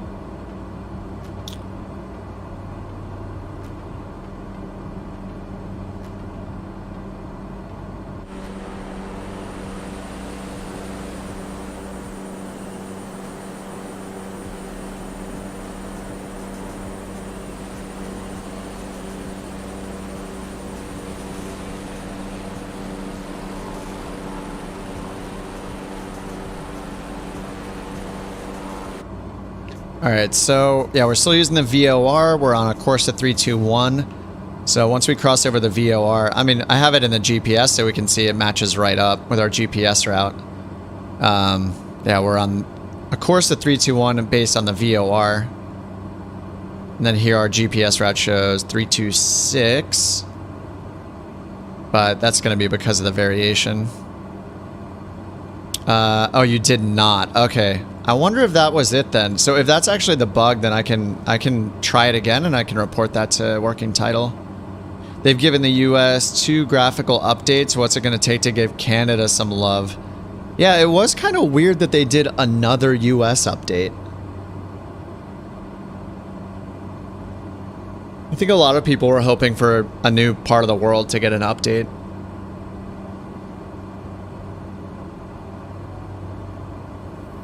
Because what have they done? Like, they did Japan. They've done so much around Europe.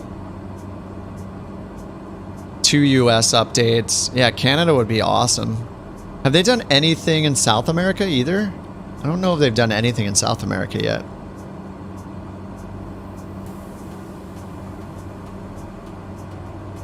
Alright, so if we want to use VORs for this next leg, we can see here the GPS has us on a 068 track, but if we want to use VORs once we fly over, we can check that out on SkyVector. So So this is where we're flying to, the Hanksville VOR, or it's a VORTAC actually. So here we're flying on this radial inbound, the 141, but our course is, you know, the reciprocal of that because we're flying north. Once we cross over, since we're flying away from the VOR, we'll fly the course that matches the name of the radial. So here we can see 6, so this is 030, 060. Looks like it's about 062, 063, something like that. So let's say 062. So because of the variation, yeah, that's going to be a little different than what the GPS says. So yeah, we can fly 062 once we cross over. Or we can actually just dial in, like what we could do is just set our heading bug straight ahead, switch to heading mode, because I'm using autopilot. So it'll keep us on this heading, and now we can just dial in the new course if we want. I'm going to switch this to 062. And now we can just start our turn before we even get to the VOR if we want. And basically what we're doing is drawing this next line already, but we're on heading mode, just staying in the same heading. If wind blows us off course, that'll not be compensated for because we're in heading mode, but what we can do is basically do like the turn anticipation. Instead of going and flying over the VOR, then turning around like this, flying back onto it, we can just program it beforehand. Once we get close, just start our turn to the new outbound radial. So we do this kind of thing, which is what our GPS, all the turn anticipation that's done by the Garmin and the autopilot, that's basically what it does for us. You know, it doesn't hit the exact point.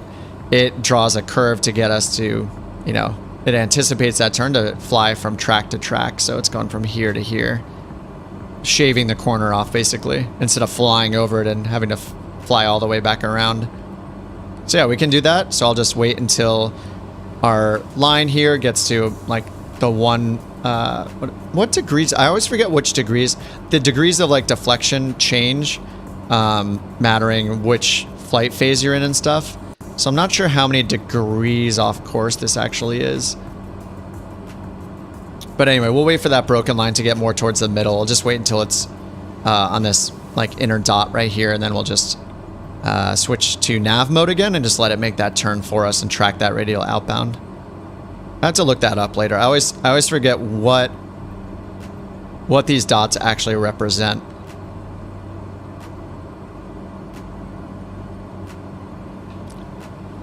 But I do know that nav mode won't work unless you are within the, I think it's the first dot of deflection. So it has to be like that close. The broken line can't be further than that before nav mode will allow it to work. Will be able to be used. So you have to use heading mode or hand fly it to get close enough to your course before you can turn on nav mode. Looking forward to hoping for the actually correct taxiway markings. I know. Yeah, that's always weird. Like the rare time I'll look out. I mean, I think part of the reason I don't look at the taxiway markings at the airports is because I know they're going to be wrong. So I think I've trained myself to not even bother looking at them anymore. You know, when I'm not on the stream, I'll usually be using ForeFlight when I fly. So there you have all the geo-reference, the actual real-world info. Or you can use Navigraph. You know, you have access to the taxiway diagrams there too. And yeah, just using that, I definitely rely on that. But yeah, it's got to be really frustrating for those of you that use VATSIM and stuff, and they're giving you taxi instructions. You're trying to cross-check it with, if you're not using ForeFlight or VATSIM, or you're just cross-checking with the actual taxiway markings in the sim. Yeah, I could see how that's really frustrating to never see the correct taxiway. The taxi numbers, the intersection names, all that stuff. I wonder if that leads to a bunch of confusion when somebody's on, like, they're given one taxiway and they're on another one because they're just looking in the sim at the signs and they're all wrong. ForeFlight link to Flight Sim 2020 as I'm taxiing. Yep. Did I end up trying VR the other day? I didn't. I haven't tried it yet. I went back to playing. I played some games with my family instead, I think, after that sim, which is what I do pretty much every night. Yeah, I haven't tried VR yet, so I don't know how much better the performance is.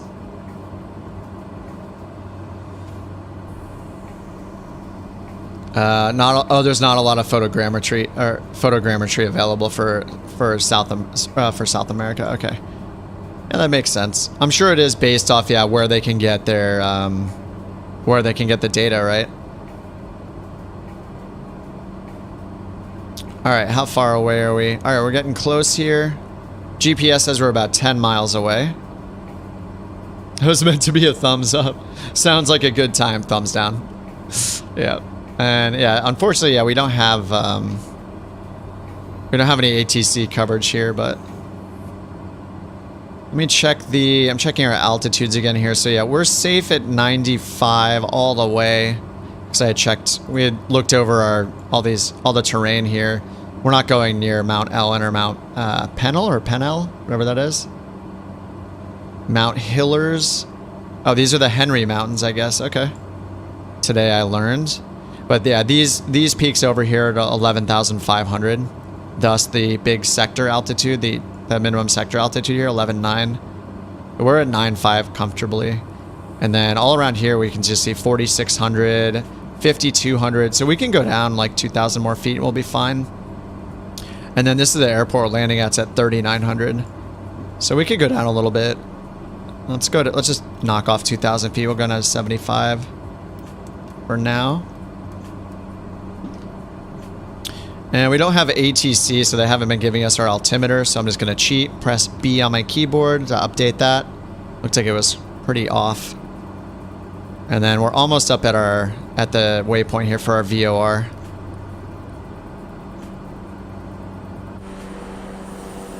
And Deuce is still right on our tail.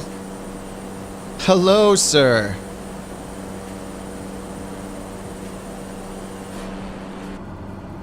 Elite pilot, don't need ATC.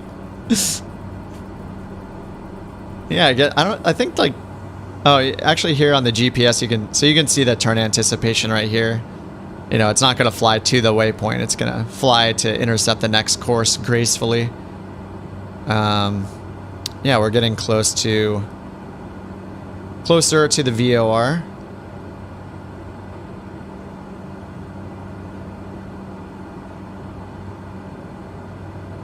So there's an airport right here. So this is where the VOR actually is. It's probably, can we tell where it is? Usually there'll be like a little round patch. You can kind of tell where the actual VOR is installed on the field.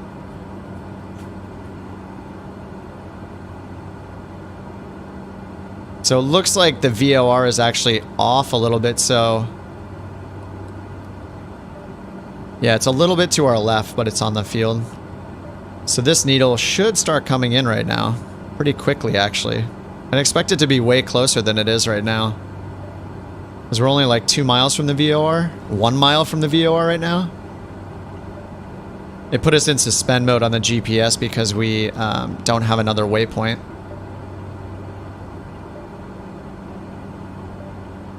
Well, we're right over the airport.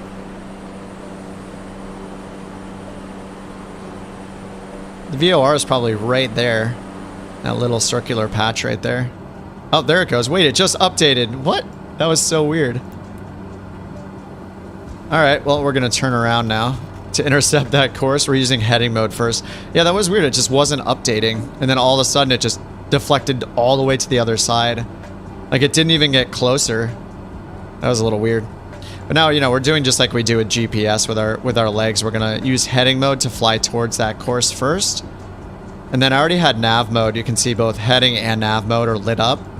So heading mode's active right now. Once we get closer to that course, nav mode, which is now shown, it shows VOR now because we're using VOR, not GPS. So that'll be on standby. Once we get closer, that'll automatically activate. We're being jammed. Oh, full deflection for both steam gauge and G1000 is 10 degrees. So then so the first dot is 5 degrees, 5 or 10 degrees. So yeah, we're more than 10 degrees deflected now, I guess. And I'm pretty sure, so when you're doing an approach or something, the G1000, it'll change what the sensitivity is. Like the deflection amount, instead of say it's 10 degrees here on the second one, it'll be even more sensitive on like a precision approach as you get closer and closer. So when you're, during the approach phase, it'll be more sensitive. It'll be like a couple of degrees difference, or maybe even less than that. I have to look it up. But yeah, it changes dynamically based on your like phase of flight. All right, so we're gonna get back on course here, and we're still 30 miles away from our destination. Well, we don't have ATC to tell us which runway to take this time, so let's take a look. So there's only one runway. The headings are 14 and 32. And our current wind is at 080. All right, so now we have nav mode activated. So you see VOR is green, so it's going to track that, just like with GPS. We're just using the VOR radials instead. All right, and then the airport elevation is at 3,900 feet. So we got 39 miles. So let's see. We can't do the VNAV thing because of the bug. But once that's fixed, we'll be able to do that. We'll be able to dial in our altitude here and use VNAV. So call it 4,000 feet, so 5,500 feet maybe for pattern altitude and a turboprop. We could put this in, and then it would calculate our top of descent. We would just be able to do that and just start our descent, get down to pattern altitude. But hopefully that bug will be fixed in the coming weeks, and then we can try that out on the stream. So what I could do is, yeah, we could just fly overhead, find it. Is this the one that's 2,000 feet? I think this runway is only 2,000. Okay, it's 2,200 feet. So this is barely like within our limit for a takeoff distance. For landing, we need less than that, but I think it's about 2,100 feet required for a short field takeoff in the Grand Caravan.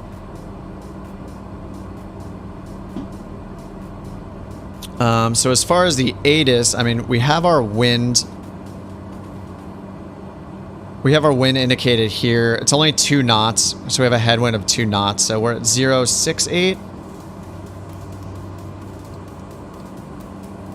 So 068. So we would, I guess we would land on 14.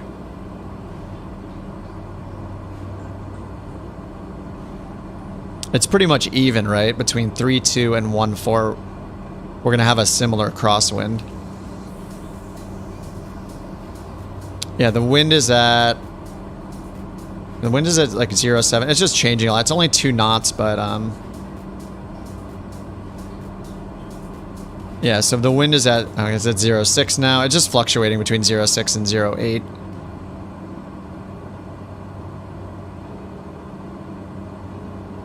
Yeah, I guess 14 is a little bit better. That's a little more straight on. So I could use visual approach like this, or we can do is just use OBS. I think we just use OBS this time.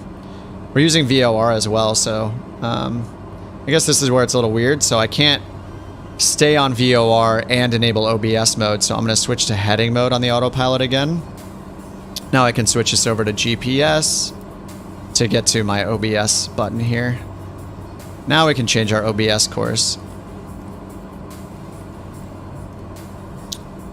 So here, what runway did I say again? Is it 14? Yeah, 14. Okay. So here I'll just change this to 014. Or sorry, 140, I mean. So that'll give us our rough runway heading.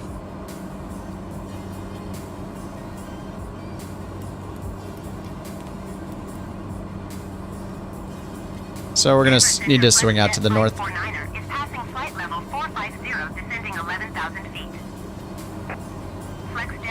69, not tailwind. Wrong. Wrong.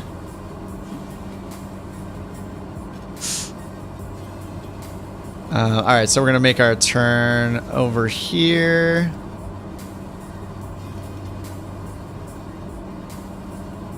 Wait, what's going on right now? Hold on.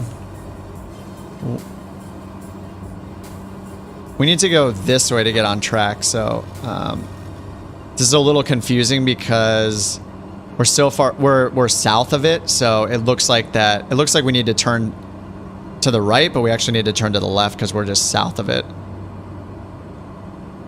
That's why it's a little confusing over here when we look at this indicator, when we look at the HSI. All right, there we go. Fly towards it, and then we will make our right-hand turn and then land at runway 14. We still have, oh, Salt Lake Center? Nope, still no options for Salt Lake.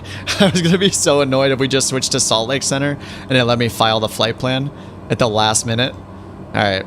Yeah, we're still ATC-less right now. It doesn't like us.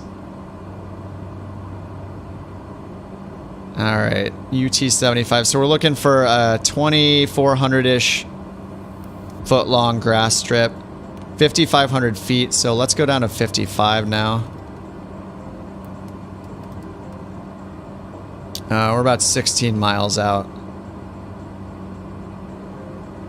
I stand corrected on the G1000 seat at 10 degrees full deviation, but only 2 dots. Right, so 5 degrees per dot. Got it.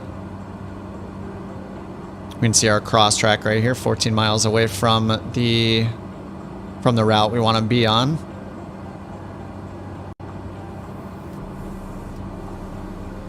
And the airport's at 3,900 feet, so we're going to 55. Let's see.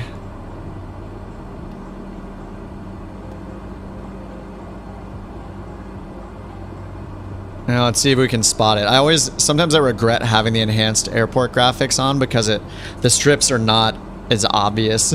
It's like they can be really hard to see with that mod, that marketplace mod on. So see how it goes. Worst case, we can fly over it.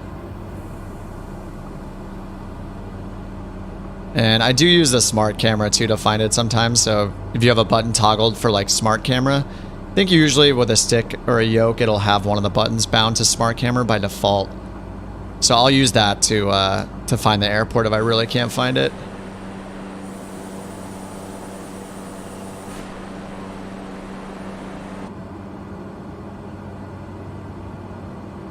But what's really cool about OBS mode is, you know, we can use nav mode on the autopilot with OBS mode. You know, it's just like any other course. We just happen to be selecting the course ourselves, overriding it, and selecting our own course for this waypoint. You know, it'll work the same way that every other leg works when we're using a flight plan with a GPS. So, you know, it's just gonna follow what course we set instead of it setting the course for us.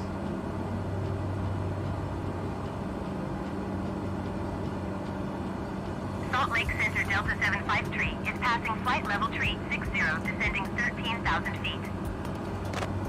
Delta 753 Salt Lake Center, continue as planned. All right, we are 10 miles out still.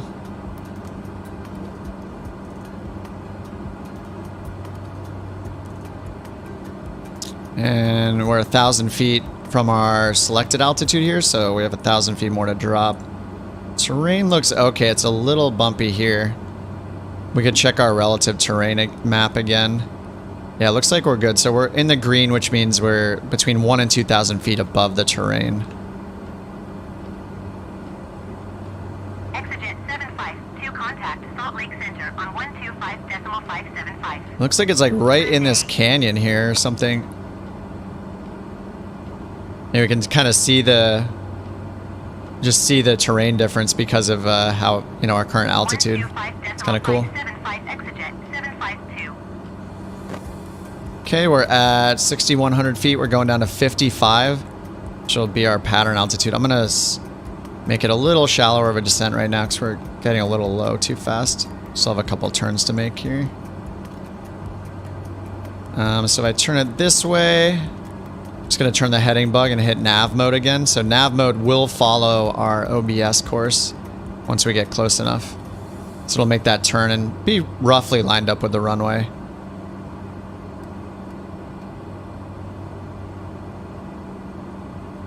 And we still have 1,000 feet below us in the terrain. You can see some of the terrain to our right is under 1,000 feet.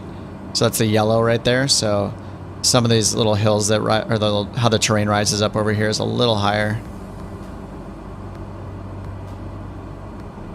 And where is this place? This place is like totally hidden. It's kind of cool.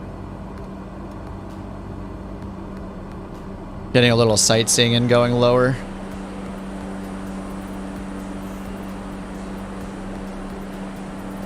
Oh, steam gauges are 2 degrees per dot. Nice. Hey, it's me. What's up? How's it going? Oh, this is awesome. I only have the terrain level of detail set at 100, but it still looks great. I have like the vector data and everything else on ultra, but the terrain, yeah, the terrain detail, that slider just completely destroys my frames, whether or not I have DLSS on, but it still looks great. Even with clear skies, like this is the worst that it's gonna look with clear skies. Whenever we have clouds, everything just looks way more epic. Alright, so it should turn us on a course in just a second here. Yep, it's doing it now. Alright, we're 4.5 miles out. I'm going to start our descent a little bit. We're at 5,900 feet. So we got 2,000 feet to drop. So we're going to get down to 55. That'll put us 1,500 above the airport elevation.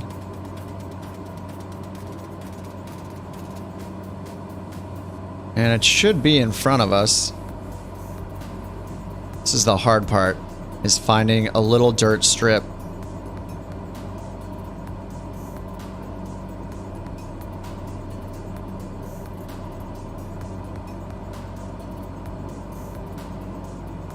Slowing down. It's 2.8 miles in front of us.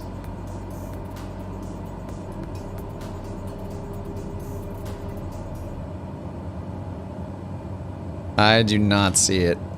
It could be right in front of us. I mean, it should be right in front of us, but where? Is it over here? I can turn on relative terrain mode here. This will help us a little bit. Yeah, so...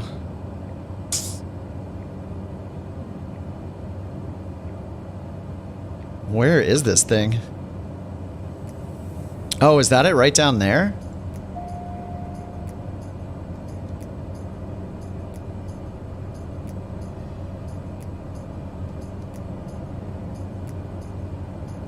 That must be it right there. That strip right there.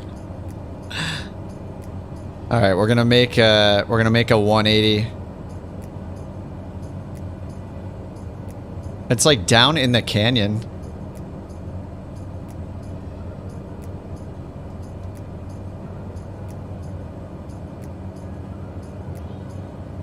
I was just a little wary of like descending down into there. Yeah, it's right down in there. That's really cool. All right, we're gonna make our way back over here and get in through the canyon, through this valley that's in here. Smuggler's Runway, yeah. That's really cool looking.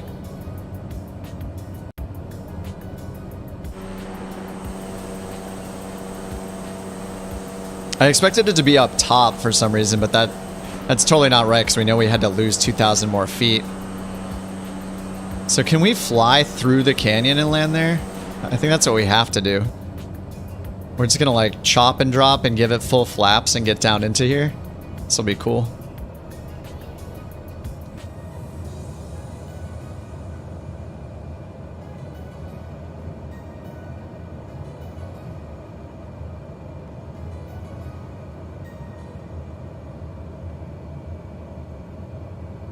All right, let's turn this relative terrain off for now.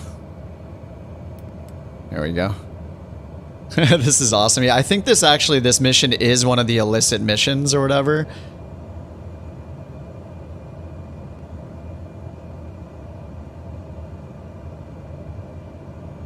All right, we're already pretty slow here. I got, I think I just have 1 notch of flaps so far. Yeah, 1 notch of flaps out, and we're at 80 knots. Airport elevation is at 39, so we need to get down there. And we're at 51. So we got a little more than 1,000 feet to drop still. Man, this turned into like this beautiful approach. This is so cool. I mean, I just randomly picked this, so. All right, add in some power here.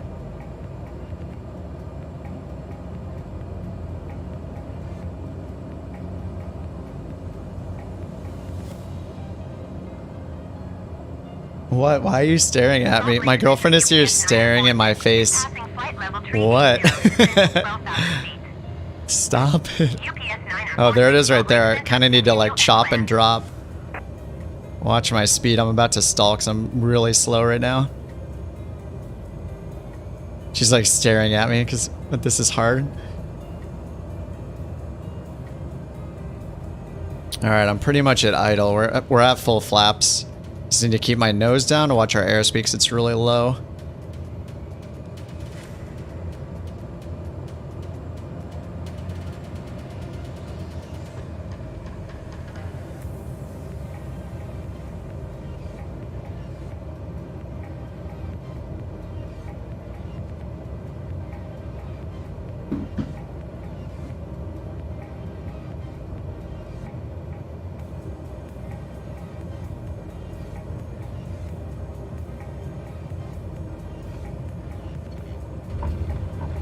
All right, that was really cool.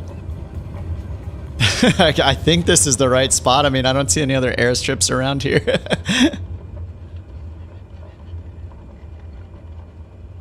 Wow, that was awesome. Dude, look at the water right next to us.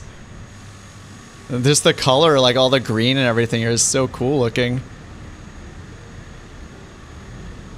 Wow, that was crazy. All right, Deuce, no pressure on getting in here if you're still flying around. Let's put these up and turn our lights off, our taxi lights on. No pressure, Deuce. Let's see if he's, actually I don't see him right now.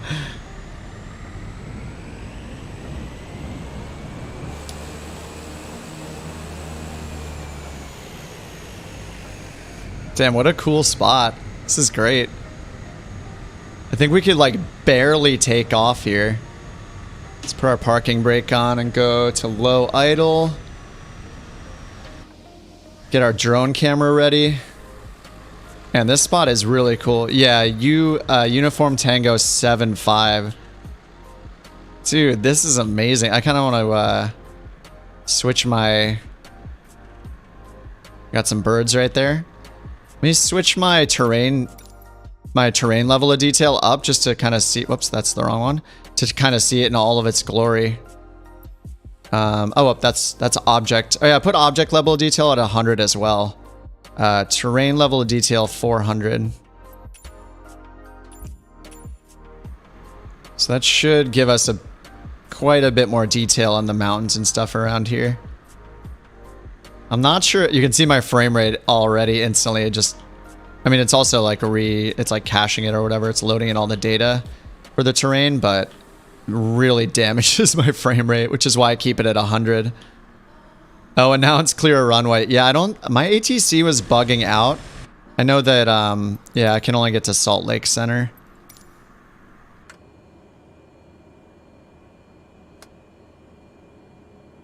I'm not sure if Deuce is on his way in. The last thing he said was he can't see shit, and now now I don't know where he is, so I'm not sure what happened. Whoa. Let me see if I can get eyes on him and see if we can see his landing if he's coming in still. I don't see him, but they did change it so if someone's further away, you don't see the nameplate anymore. I'd love to watch his landing, though, if he's going to fly in here. And this part is, this place is beautiful. This is so cool. Yeah, so this is Mineral Canyon. Mineral Canyon Strip. Uniform Tango 7-5 in Moab, Utah.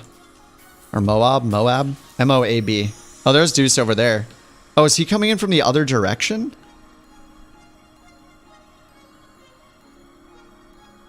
I'm not... That might be difficult. We'll see. I think he might be coming in the opposite way.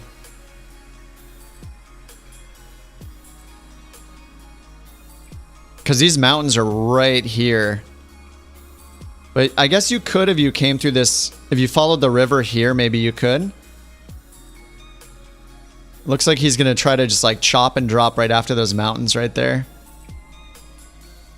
Luckily, at the other end of the runway, there's just like some shrubs. Like he might be able to even go further if... Oh no, he's beyond the mountain still. Okay. He's past those hills over there. Which graphic? I have a 3080. The original 3080.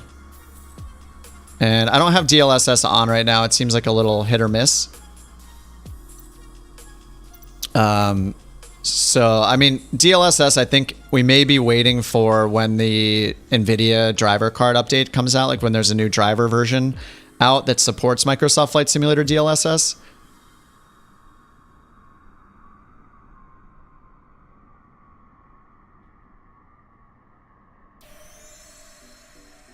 Oh man, this whole area is amazing, dude.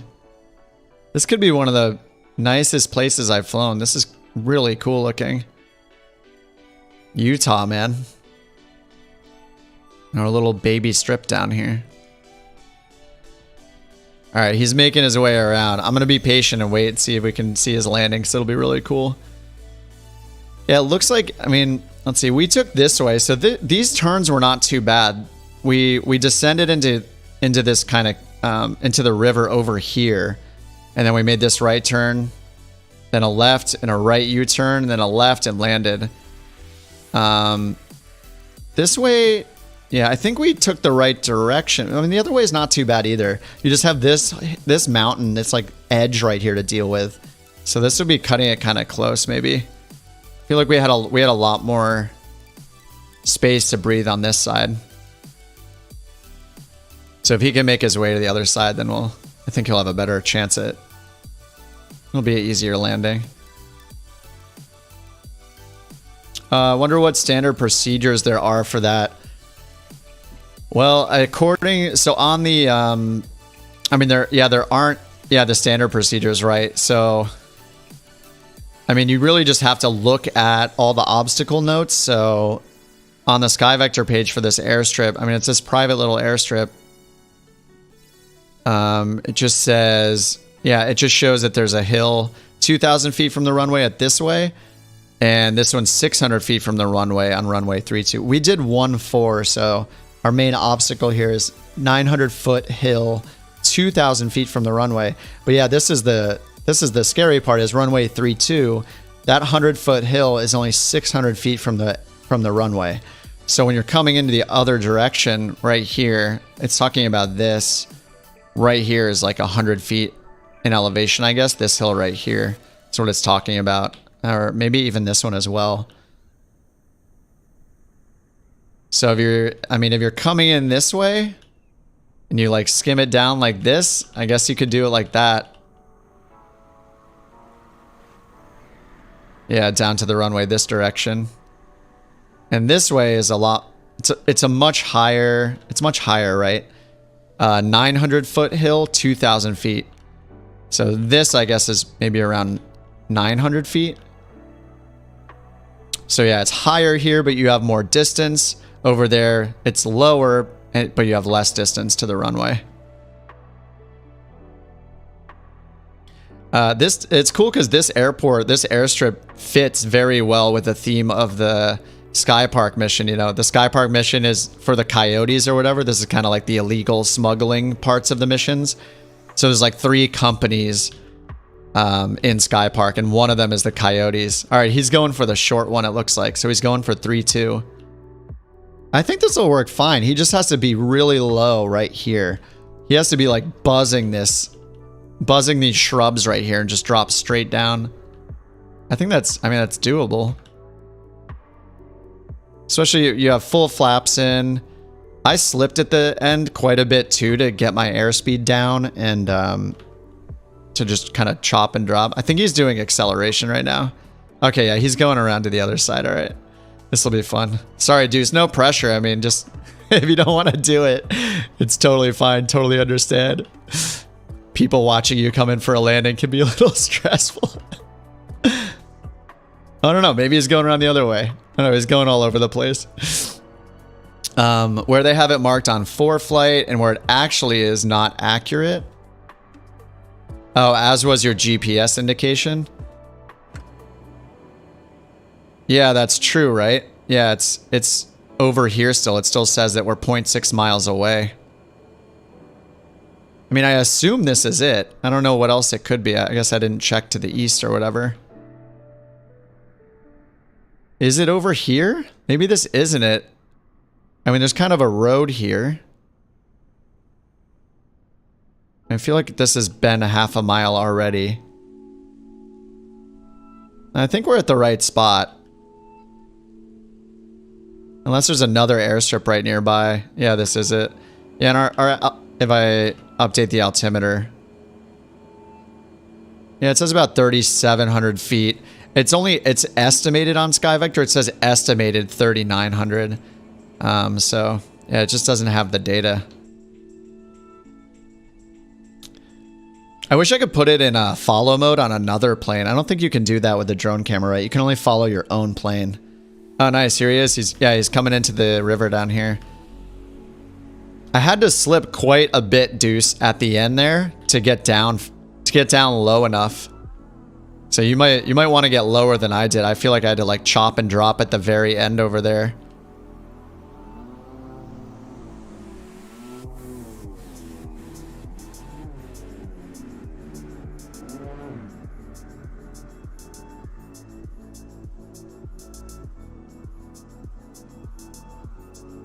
This is so cool. What a cool spot. Use the force. We believe.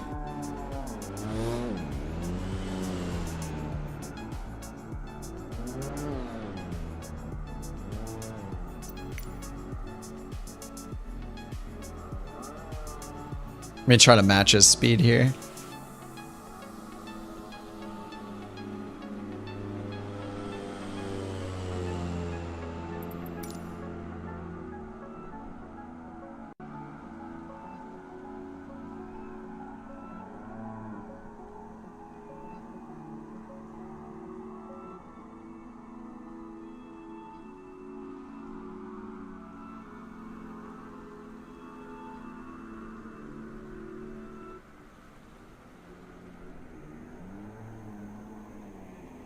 Looking good.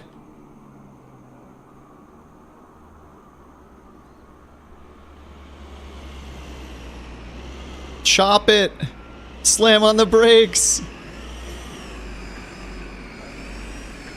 Oh. Watch the trees. Yes. Count it. Dude, it was so scary at the end. I was slipping a lot because I realized I had to slow down. Nice. That works. Yeah, no. Sorry for all the extra pressure. He's here. He's in one piece. And that is so cool through that. I'm gonna have to fly in Utah more. This whole area is just so cool looking. Good stuff. We made it. I want to see actually if it let's see if it gives us credit for the landing. Actually, if I shut off, let's do the cutoff, turn on fuel off, props back, avionics off. Oh, it did. Wow, cool. Yeah, it said vicinity of UT-75, so it yeah, it thinks it's like 0.5 miles from where we actually are, but dude, that was super fun. Deuce is just like challenge accepted. Good stuff. Congrats to both of us on this landing. It was a little sketchy.